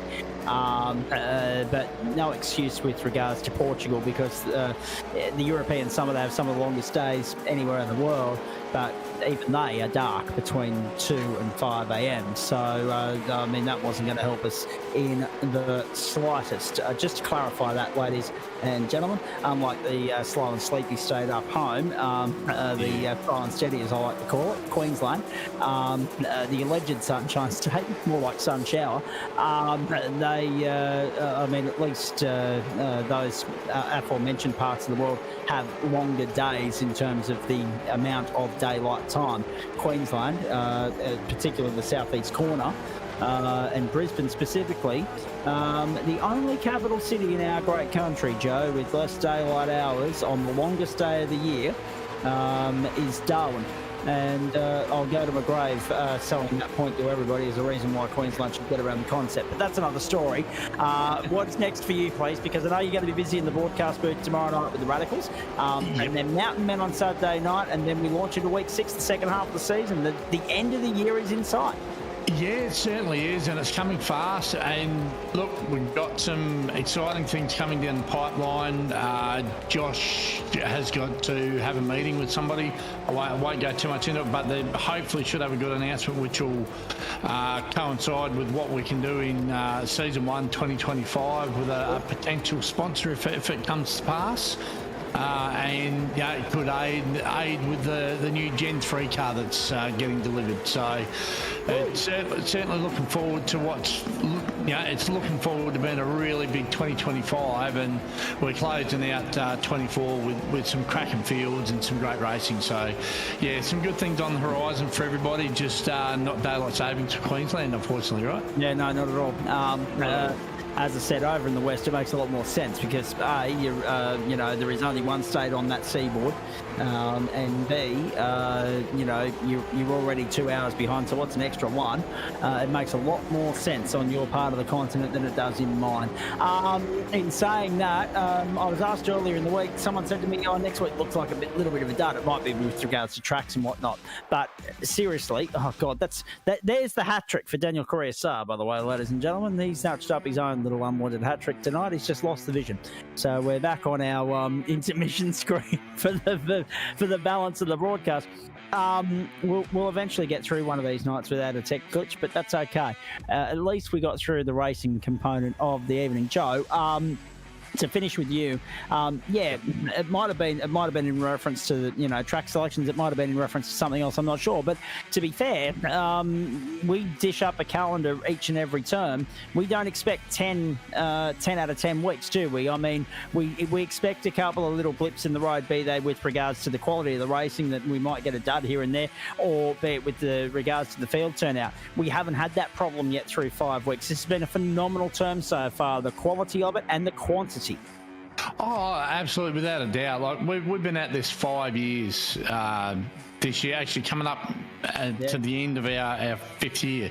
So to see where the club's gone in that amount of time is just, I think I've said it before, just really, really proud to be a part of it, and the fact that we're still moving forward. But the numbers are just astounding, and really proud, all the guys in the background, all the broadcasters, and yourself. You've been along for the ride right from day one. So. Yep. So yeah, hopefully we can keep the momentum going. Unfortunately, I stalled a little bit with the with the NAS trucks last night, and unfortunately, iRacing, when I set up the servers, I was in a rush and didn't pay attention to when the sun went down. So one server went down earlier than the other for some weird reason. I don't know, but nonetheless, it was great racing in Talladega. Just no one got to see it, which was the problem. But Yep. Yeah, we'll probably continue on with hopefully some good choices into 2025 and keep the momentum going. We can only build from here. Yeah, indeed. Send me a message too, mate, because if you want to have a chat to me for the next GSRC podcast episode, I'm sure we can work out a time. When is the next podcast due, by the way? This Sunday. Okay, well, if you want to have a chat to me tomorrow night, put something in the can for Sunday, let me know, because I'm out Saturday and I'm out Sunday, but I can do something tomorrow night. Certainly, absolutely. It's going to happen. It's going to happen. No worries. Done. Thanks, Zach. Beautiful. Good on you, Joe. We'll let you go, mate. Enjoy. Good luck with work tomorrow. Enjoy the broadcast tomorrow night. See you, mate. Bye. The great man, El Presidente, on the other side of the Nullarbor, where it's gone, 7:17 p.m. They're just serving up dinner in the west. Here in the east, I've been deserted. There's no one around. Everyone's gone to bed. Everyone's getting ready to tuck up for the night and park up. But we're going to continue the GSRC post-race show on the platforms of the GSRC across Facebook, Twitch and YouTube. Simon Mesmo, Paul Wood and Greg Heaney here with me to wrap things up. Adam Lavis fast, rapidly running through and calculating the numbers of the night, crunching the points tables for us so that we hopefully have some updated standings for you by the end of the night. Paul Wood. With no disrespect to Simon Mesmo, we're getting to him in a moment because there's a fair bit to discuss with Simon. But Paul, let's start with you because, talk to me about your night. Describe it from your standpoint, from your vantage point, from your view, because, I mean, you had the best of both worlds, didn't you? You couldn't see where the bloody hell you were going at the Portimão circuit, at the Algarve International Circuit in Portugal, because it was pitch black, and you had a couple of run-ins there that we need to get your thoughts on. And then here, rain, go away, come again another day.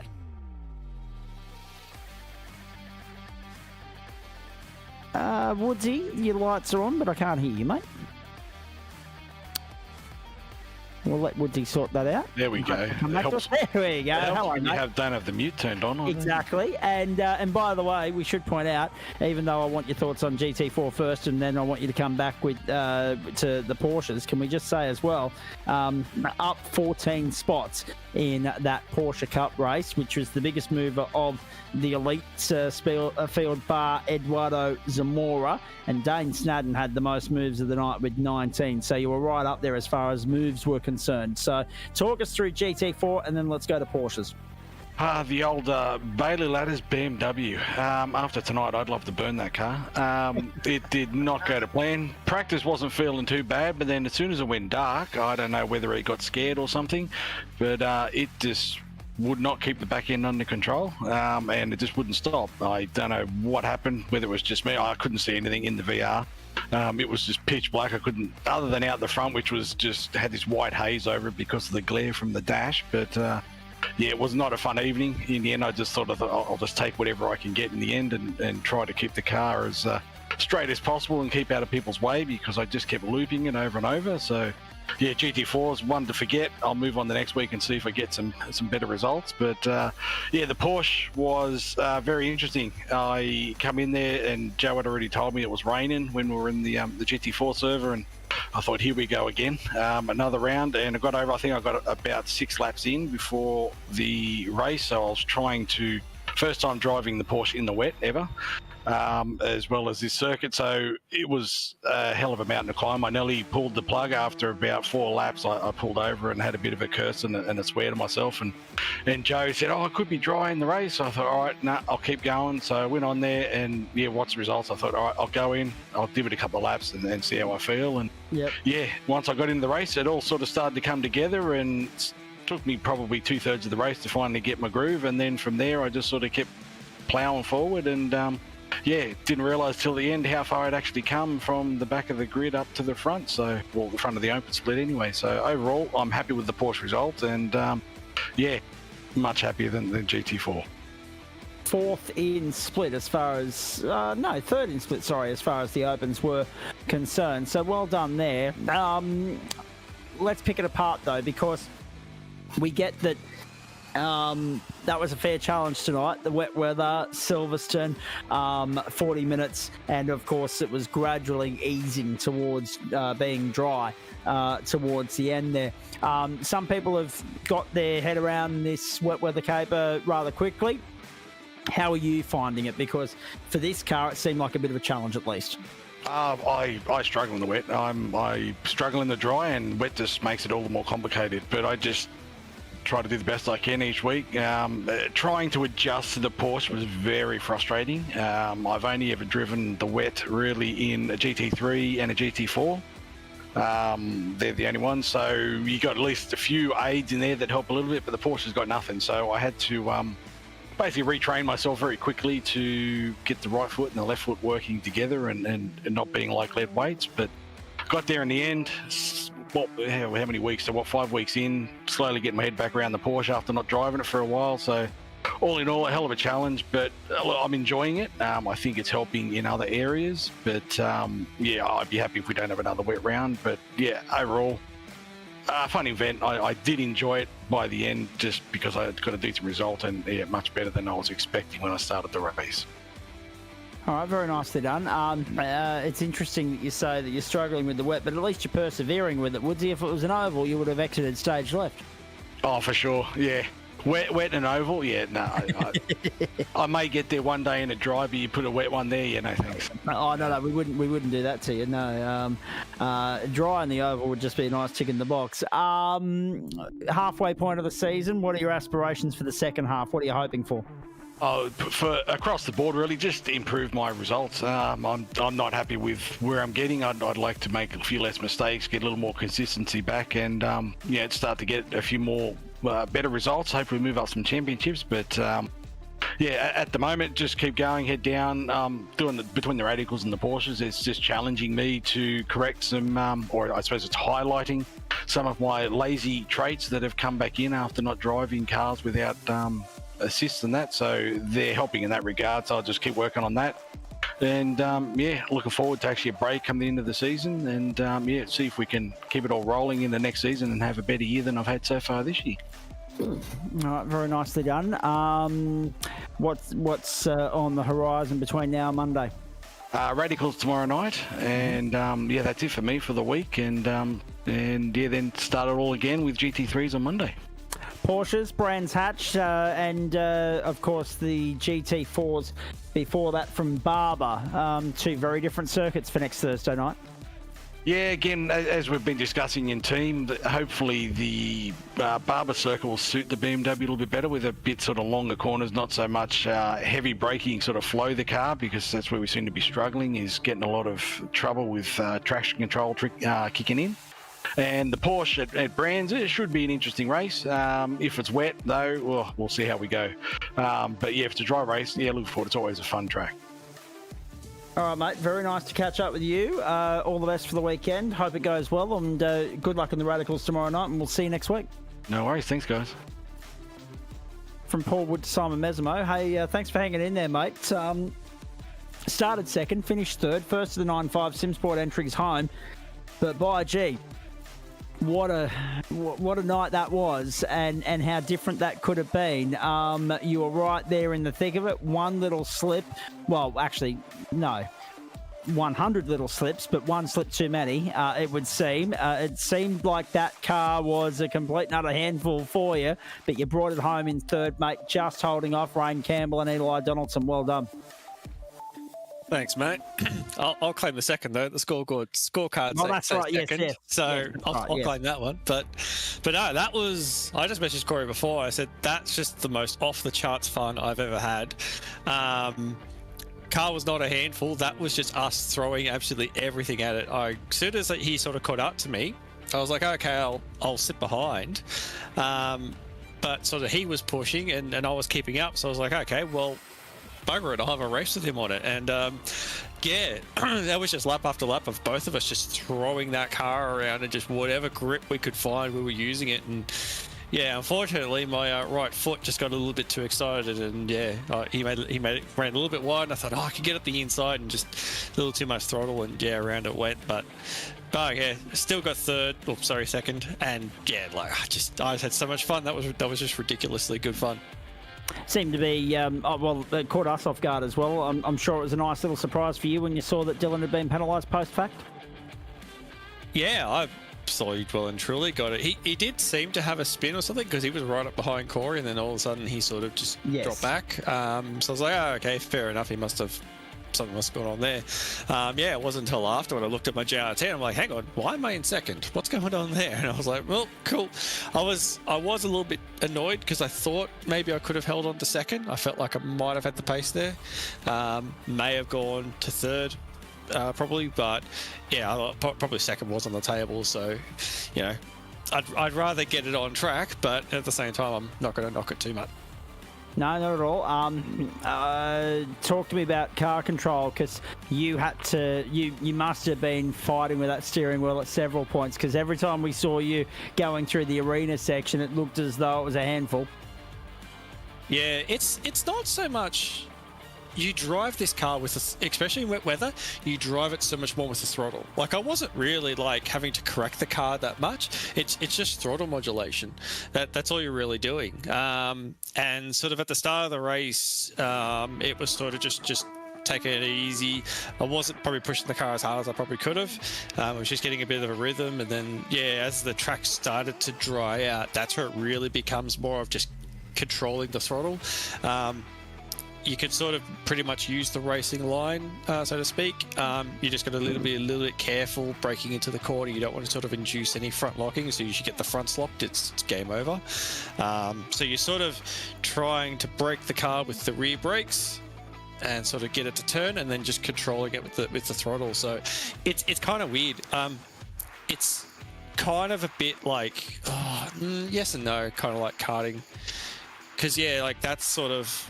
Me in wet weather seem to gel okay, especially my karting days. Wet weather, I seem to always go all right. And yeah, it's basically more of you just throw the kart in and then just control it with the throttle after that. And yeah, it's a similar sort of thing with this thing. You just hook it into the corner, and then you're just controlling throttle all the way up.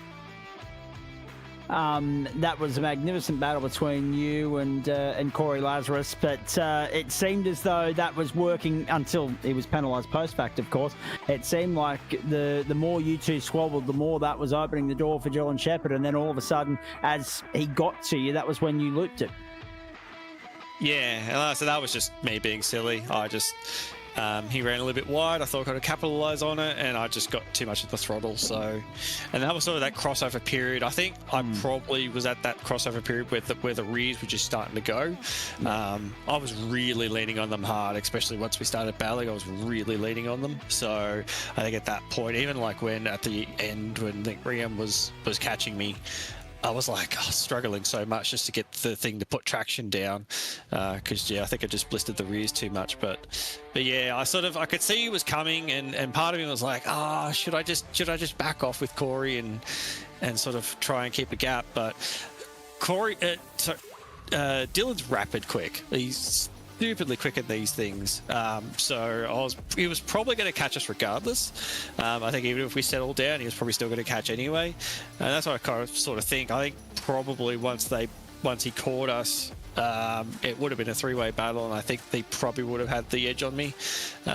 So I may have gone a third anyway, even without the spin. But yeah, I would have loved to have just stayed up there and been able to battle with all three of them. So I think I was probably sort of what I'm more cut about is that would have been a good three-way battle, and I just stuffed it up. All right. Thoughts on where things sit now at this point of the championship? I mean, I'm having a look at the point standings here. They're still being calculated by Adam Lavis, but you're firmly in the top five, mate. You're there when the whips are cracking. What's the key to cementing that and going on with it in the second half of the campaign? I'm just really having fun. That's all I'm doing at the moment. Yeah, I think top three would be my goal. I'm not thinking winning the championship. I don't think I have the pace to win the championship. I think, yeah, unless it rains every round, I don't think I'm in with a shot. But yeah, I think top three. I seem to have the pace for the top five. So yeah, I think that's what it's going to be. Like I said, I'm just having fun with it. Just rock up. Yeah, that's AAE, so everyone will be able to go to a little bit of practice so you can do this. But which plug one. Go plug myself. Second two-time Pro-Am champion. Sealed the deal on Tuesday, so I'll spread that one out there. Take that one. Yeah, exactly. I'll take that one. So yeah, but yeah, it's just going to be have a bit of fun with it. I'm really just trying to learn more about the car. Believe it or not, I'm still struggling. I still need to find more pace in it. So it's basically going to be it for the rest of the season. If just keep putting hours into the car and keep developing and keep turning up and trying to have fun races like it was tonight. And yeah, if wherever I finish, like I said, I feel like probably top three's on the cards, but at the end of the day, wherever I finish is where I finish. Very nicely done. Bad luck for your teammate Luke Swan. One transit lane too many. Was that a drive-through? Yeah, it seemed like I'll have to go back and have a look, but he was having a bit of a complaint that there was just a little bit too much contact going on. People just sort of getting into him a bit too hard, so I think that's sort of what tripped him up. So initially, that's what the initial drive-through was. But his pace was brilliant. Like he was, he probably would have been able to catch up to us as well. He's not far off me at all. I'd argue he's still quicker than me, but in the wet, we're definitely not far from each other at all. So he probably would have at least been up there. Potentially would have been a top double podium for both of us. But yeah, I'm not going to comment on what happened, but yeah, it just sounds like there was just a bit of too much contact going on further down the field. But yeah, he'll be up there, and obviously a big shout out to Craig as well, our teammate as well. Open split winner. Considering we kept pestering him to give these cars a go, and he sort of begrudgingly gave it a go, and we've just been into him just to keep doing it, keep doing more racing and everything else. And he's really starting to click onto these cars. Like last round at Barber, he was like sensationally quick. Almost as quick as what we were, and even tonight he's not sort of, because he races supercars usually, not usually a big wet weather driver, especially in these cars, and yeah, he took to it like a duck to water. So yeah, Luke and I are getting into him even harder now. It's like, well, you've got 2 open wins at the moment, you've got to commit to the Porsche now. That's it. Exactly, and I mean, who knows what comes of that going forward, whether he gets a promotion up into the elite split or not, and comes and gets to play with you guys. I mean, he's right on the cusp, I would imagine, given that he was 13th outright tonight. Still, yeah, 41 seconds down the road, but still, I mean, that field did spread out quite considerably, given the weather conditions played a part in that. Thoughts on Brands Hatch before I let you go? If it's raining, it'll be fun. But yeah, I haven't raced at Brands Hatch a whole lot. It's one of those tracks I feel very neutral about. And these cars will probably be a lot of fun. Tight, twisty circuits generally seem to suit these cars pretty well. I'll be able to get in a bit early and start doing a bit more practice on it. But yeah, look, I think it'll be fun. I think it'll be a good night of racing, and yeah, looking forward to it. Well, mate, very nicely done. Go and enjoy what's left of the week. Good luck with what's ahead on the sim racing front for you on the 9.5 stable between now and next Thursday. Look forward to seeing you when we get to Brands Hatch. No worries. Thanks, guys. Very nicely done from Simon Mesamo. To Greg Heaney, good evening. Last but certainly not least, plenty to pick apart with you tonight. Let's start with the fact that unfortunately Dane Snadden's qualifying run looked as though he was getting a hot lap started, and poor old Gordon Marshall's tripped him up there. Marshall was having a slide, and Dane unfortunately got collected on the run through, but he did well to fight back to 22nd in the end, and he led you home. Yeah, good to have you back on deck too, Zach. Yeah, no, it was unfortunate for Dane. I was obviously hitting GT4s as well, and he's jumped across to here. Didn't really get a lot of practice time in, and it's like, I hope you brought your gumboots when he jumped into the comms. And he's like, oh, great, okay. I was like, well, use this setup I'm using on this brake bias, blah blah blah blah. And I'm just trying to encourage him to at least get a banker lap in. And that way he can work on something, so it wouldn't put him at the back of the field. I wasn't watching his quali laps, so yeah, I wasn't entirely sure what had happened, but yeah, it's unfortunate for Dane. But yeah, it was a good little battle happening with myself and a few of the guys around me. I got a ripper start off the line, and then unfortunately got caught up with Chook spinning the car on turn 4, I think, or turn 3, which caught me out, which meant I ended up getting relegated about 6 or 7 cars back while he shuffled off out of the way so I could get rolling again. Now, talk us through that, because it was a tricky sort of night. You were able to still progress up through the field from 26th on the grid to 23rd. But as you say, it wasn't without its moments. Is that a pass mark for you? Being that I'm not overly fast at Silverstone, regardless of car and weather condition, I don't know what it is about the track. I don't think I gel with it 100%. So being that I finished 4th in the open split tonight, I'm happy with that result. Yep. So certainly helped that a few drivers saw themselves out on the opening lap. I mean, Sean Rees from the open split, Jack Rogers, Chuk Fung Wong, Jonathan Hooper from the elite split, all opting to start on dries, and it lasted about 3/10 of a lap. Yeah, I wasn't entirely sure what tyres, who was on what. So being I don't run a whole bunch of overlays, being in VR and going for the immersion factor. So I've just got crew chief in my ears and whoever's on comms in Discord with me. But yeah, so if that's the case, that the boys decided to opt for slick tyres, which is what happened to Bobby, that's on them. And well, if it paid off for me, I'll take it. Indeed. Talk to me about the rest of the stable, mate, because I'm looking through here, and Bobby Camo unfortunately saw himself out early, and that was it, wasn't it? It was just the three of you in there tonight. Where's the rest of the troops? Well, Thursday's Fred isn't on. Bobby saw himself out early because he decided to put slicks on, and then he was wondering why he did it. And it's like, I said, because you thought the track was going to dry out. And no, because he was something else, and that was his own call on that. It's like, yep, okay, all of that. So Fred's not driving. Fred doesn't drive Thursdays. He's got another league that he runs in, which is more of a man shed type league. Yep.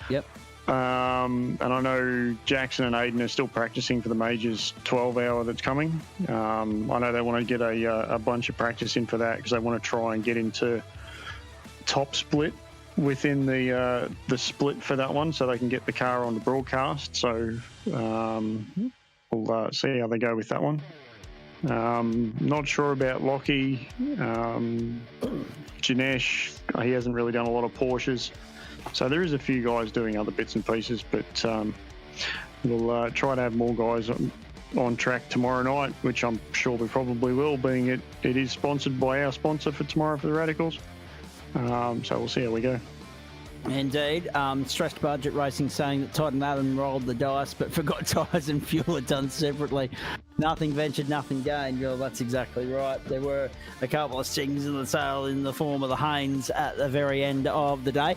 Sam Stripe joins us as well at this point in time, which means things are about to get nice and spicy after we get off air. But I do need to have a chat to Stripe about a couple of things on air for a moment. Before I say goodbye to you, though, Greg Heaney, let me get the lay of the land from you with regards to what the next week looks like, please, and how you feel about the Red Bull Ring on Monday night for GT3, and then, of course, when we line up again at Brands Hatch next Thursday in the Porsches. Red Bull, I've only done a handful of laps around that. I did pick up Trophy AI and gave that a whirl over the weekend. It's actually quite good. It managed to help me find some time, and if anybody hasn't got it, it's probably worth grabbing to give it a shot anyway, to see how you go with it. I'm finding it really good. Brands, looking forward to that, as I mentioned, or looking ahead to that, I should say. I will be looking forward to it at some point, depending on how the weather shows out. But as I mentioned the other night on broadcast, for those that haven't checked the long-range forecast, you may need to bring gum boots. Okay. So it should be spicy if the forecast is anything to go by, unless the weather gods play havoc with it between now and then. Oh dear. All right, that's good to know. Anything else to report out of the whiskey business stable, please? No, not a whole bunch. It was quite interesting in Talladega last night in the trucks. So sitting on the grid and it's like, hey Joe, does this have lights? And he's like, oh no. And he's like, yeah. And we're like, well, everybody's in the same boat. And then it got to, I think, like lap 25 and we had a caution, and I said to Dane, I'm like, I can still see. And Dane's like, yeah, I can't see anything. It's like, well, this is going to get interesting. I think I was one lap down, but I was like, I can still see where I'm driving. Mm-hmm. So caution goes out, and as we're coming around to the green, it goes dark. Yep. And I could still see cars. I could still see the walls.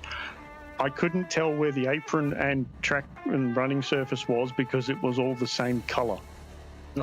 So it would have been interesting had I not been collected from behind, though we'd already within session called the race, and it was just that if you want to run it to the end, just send it. Yeah. But yeah, it would have been interesting either way if we had run it out. But yeah. In saying that, I think we're all breathing a collective sigh of relief that we weren't on air last night. Banksy being crook and me not being in a position to sub for him either. In fact, I was very lucky. About 2 o'clock this afternoon, I was starting to think I wouldn't make tonight. So I'm very glad that wasn't the case and that I was here, because that was great entertainment tonight. Greg, thank you. Stay there, though, because I got updated championship standings for everybody from the Spreyton side of Porsche Cup. Rain Campbell 255, Sam Muir 254, Simon Mesmo 250, Mark Gomez 245. 10 points! Covers 4 drivers at the halfway point of the series. And Corey Lazarus, who gave everyone a 2-round head start, has won the last 3, 184 points and charging home with a wet sail. 5 genuine championship contenders going into the back half of the campaign. We're genuinely excited about that. Eduardo Zamora, 242, leads Russell Gander, 214. Dale Atkins, 213. 209 for Stephen Gallacher. And 166 for Greg Heaney makes up the top 5 in the open split. Paul Wilson, 160. Craig Schultz, 156. 146 for Paul Wood. 140 for Barry Punter. And Tristan Koch make up the top 10. Very interesting times as far as the open split's concerned.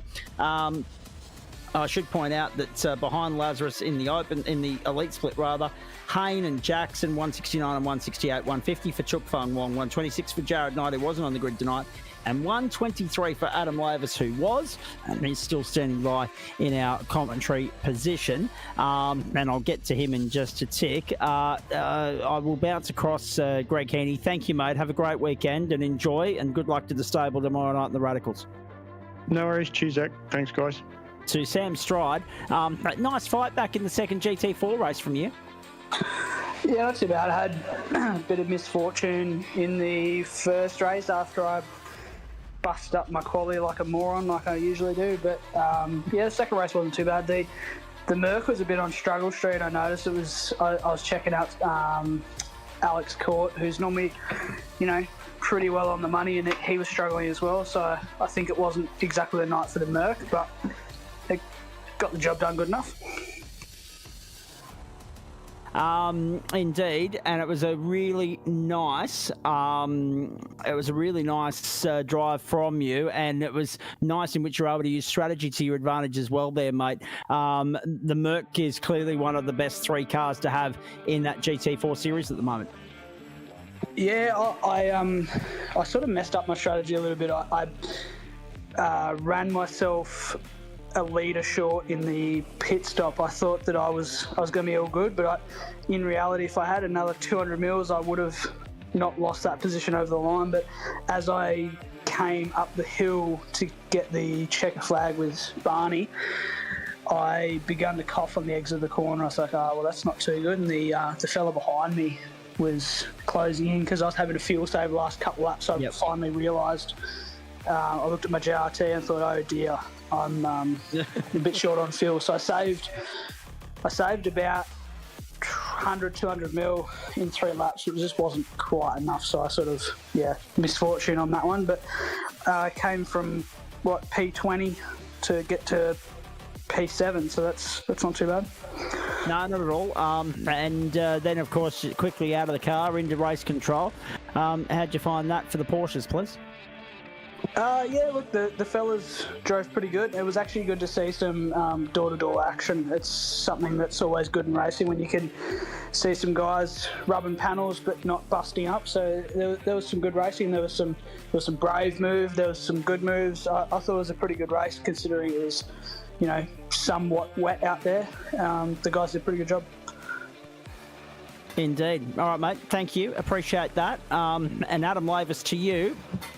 Not bad to follow your teammate home. 11th in the end 12th in the end because I think Dylan Shepherd slotted in. No, it was 11th and Shepherd slotted in behind you in 12th. Not a bad result. And talk us through GT4 as well because that looked hairy.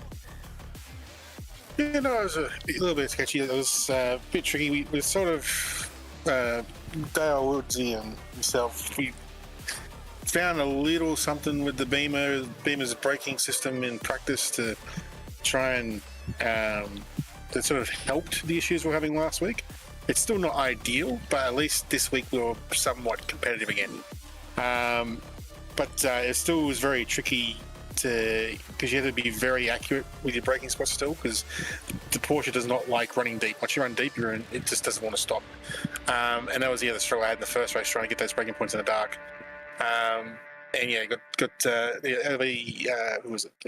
Court was real fast. The Merc was quick out of the gate, but it looked like it burnt its tyres off pretty quick because he came back to us real hard at the end of the race.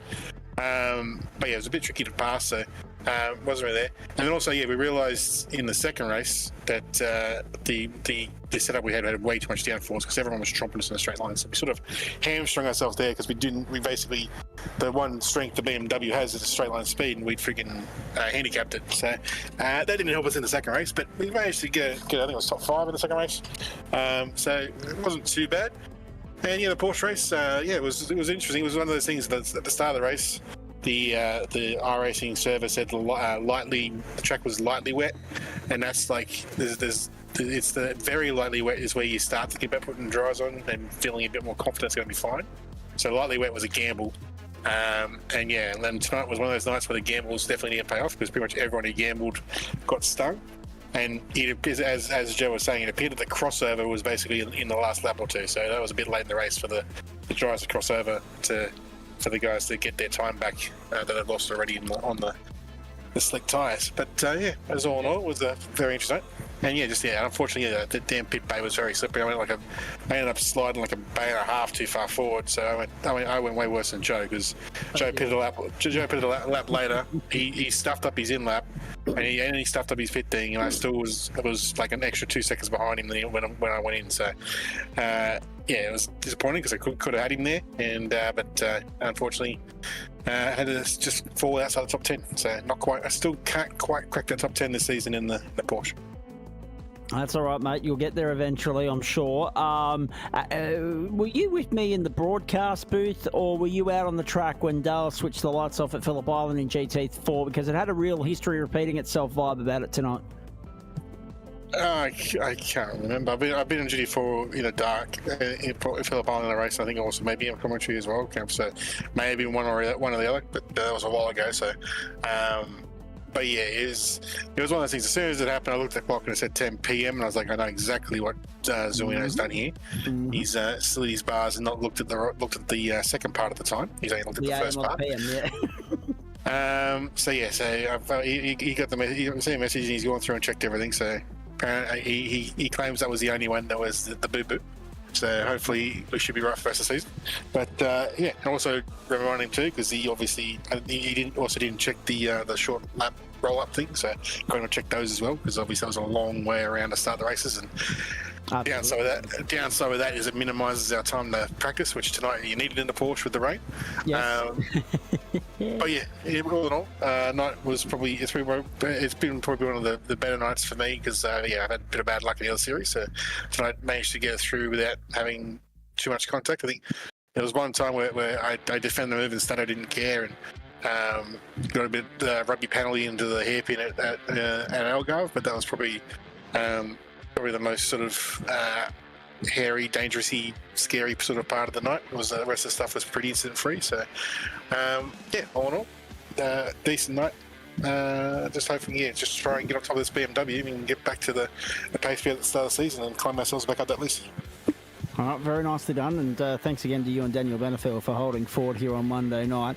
Can you believe it? In the 4 years and 6 months that I've been a member of the club, ladies and gentlemen, that was only the third time I've ever called in 6, so you knew something wasn't quite right.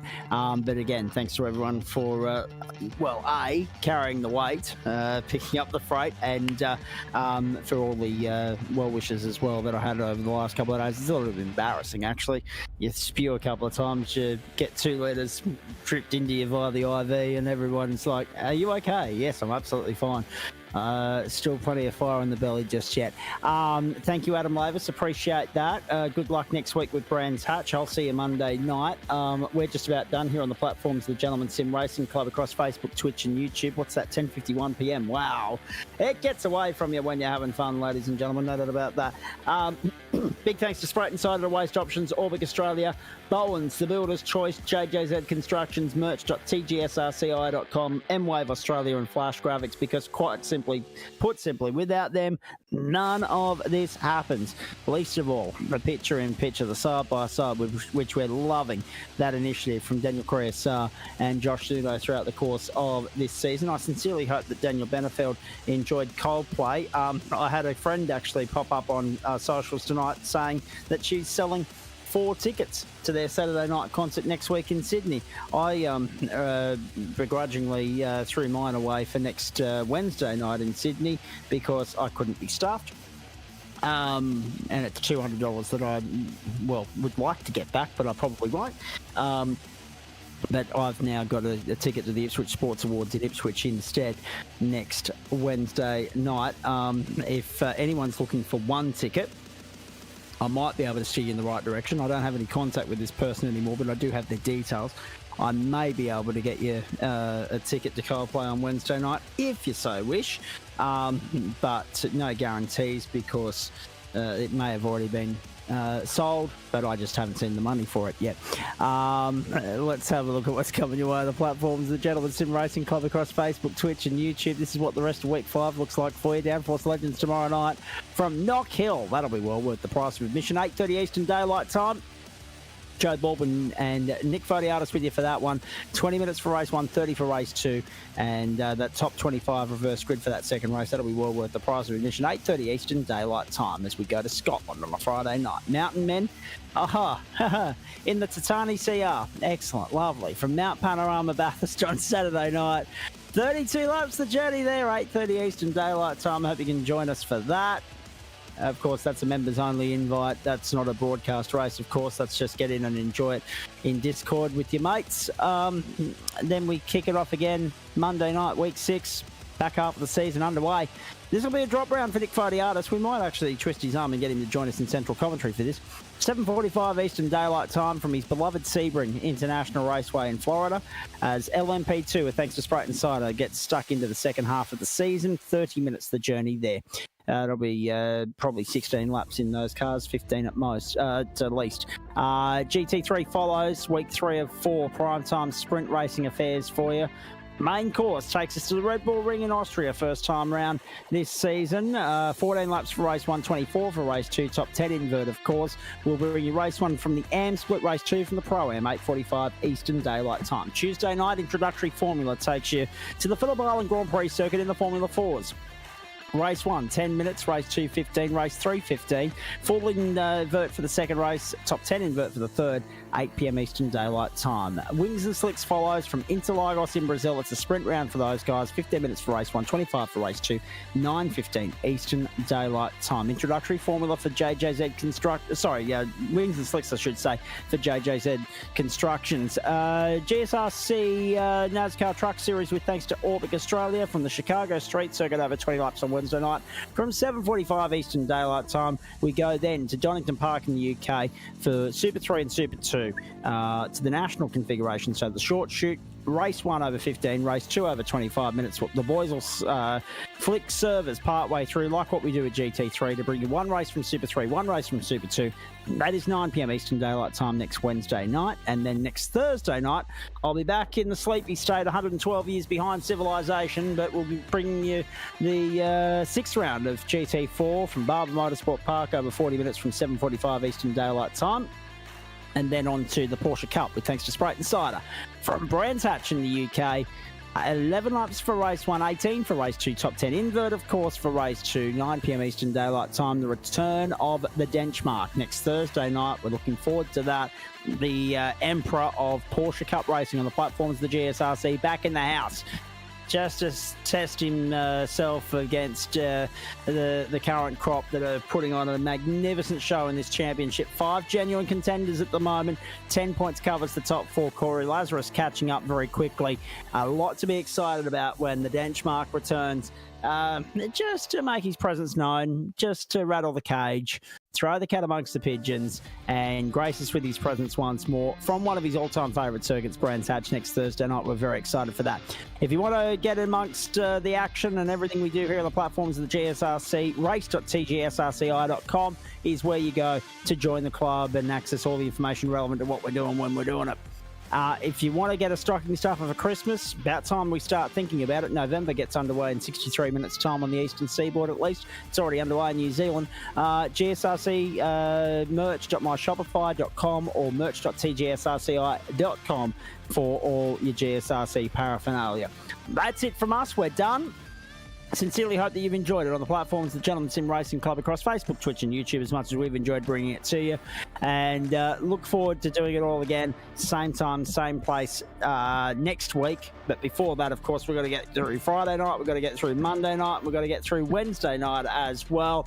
as we wind down the first half of the season and wind up the start of the second half of the season. And we're looking forward to your company for all of that as we run towards the checkered flag on Friday, December 6th. By the way, for weeks 7, 8, 9 and 10, I'm going to jump in with the boys and join them on a Friday night as well. That'll give Nick the opportunity to go and race if he pleases, or stay, go in race control or whatever. But it'll be nice to be back with the boys on a Friday night. They did offer me Friday night at the start of the term, and I just said, look, not until the second half of the campaign due to other commitments. Thanks again for your company, folks. Well done to Sam Chapman and Sam Muir on their success at the Algarve circuit in Portimão, Portugal in GT4. Well done to Corey Lazarus and Craig Schultz on their respective victories in their 2 splits here in the Spreyton side of Porsche Cup. On behalf of Josh Zuno, Daniel Correa and the entire GSRC broadcast commentary and production team here, I'm Zach Caban. Go out and have a great weekend, everybody. The start of November, Derby Day, Saturday. Happy punting, gamble responsibly. The Melbourne Cup Carnival's upon us, but also some great motorsport in the form of Formula 1 and MotoGP. And, of course, the continuation of the rugby league, the start of the summer of cricket, all happening this time of the year. What a great time to be alive. On behalf of the crew here, thanks for your company once more, Australia. Hope you enjoyed it as much as we enjoyed bringing it to you. Enjoy the rest of your evening. Until we see you next time, it's bye for now.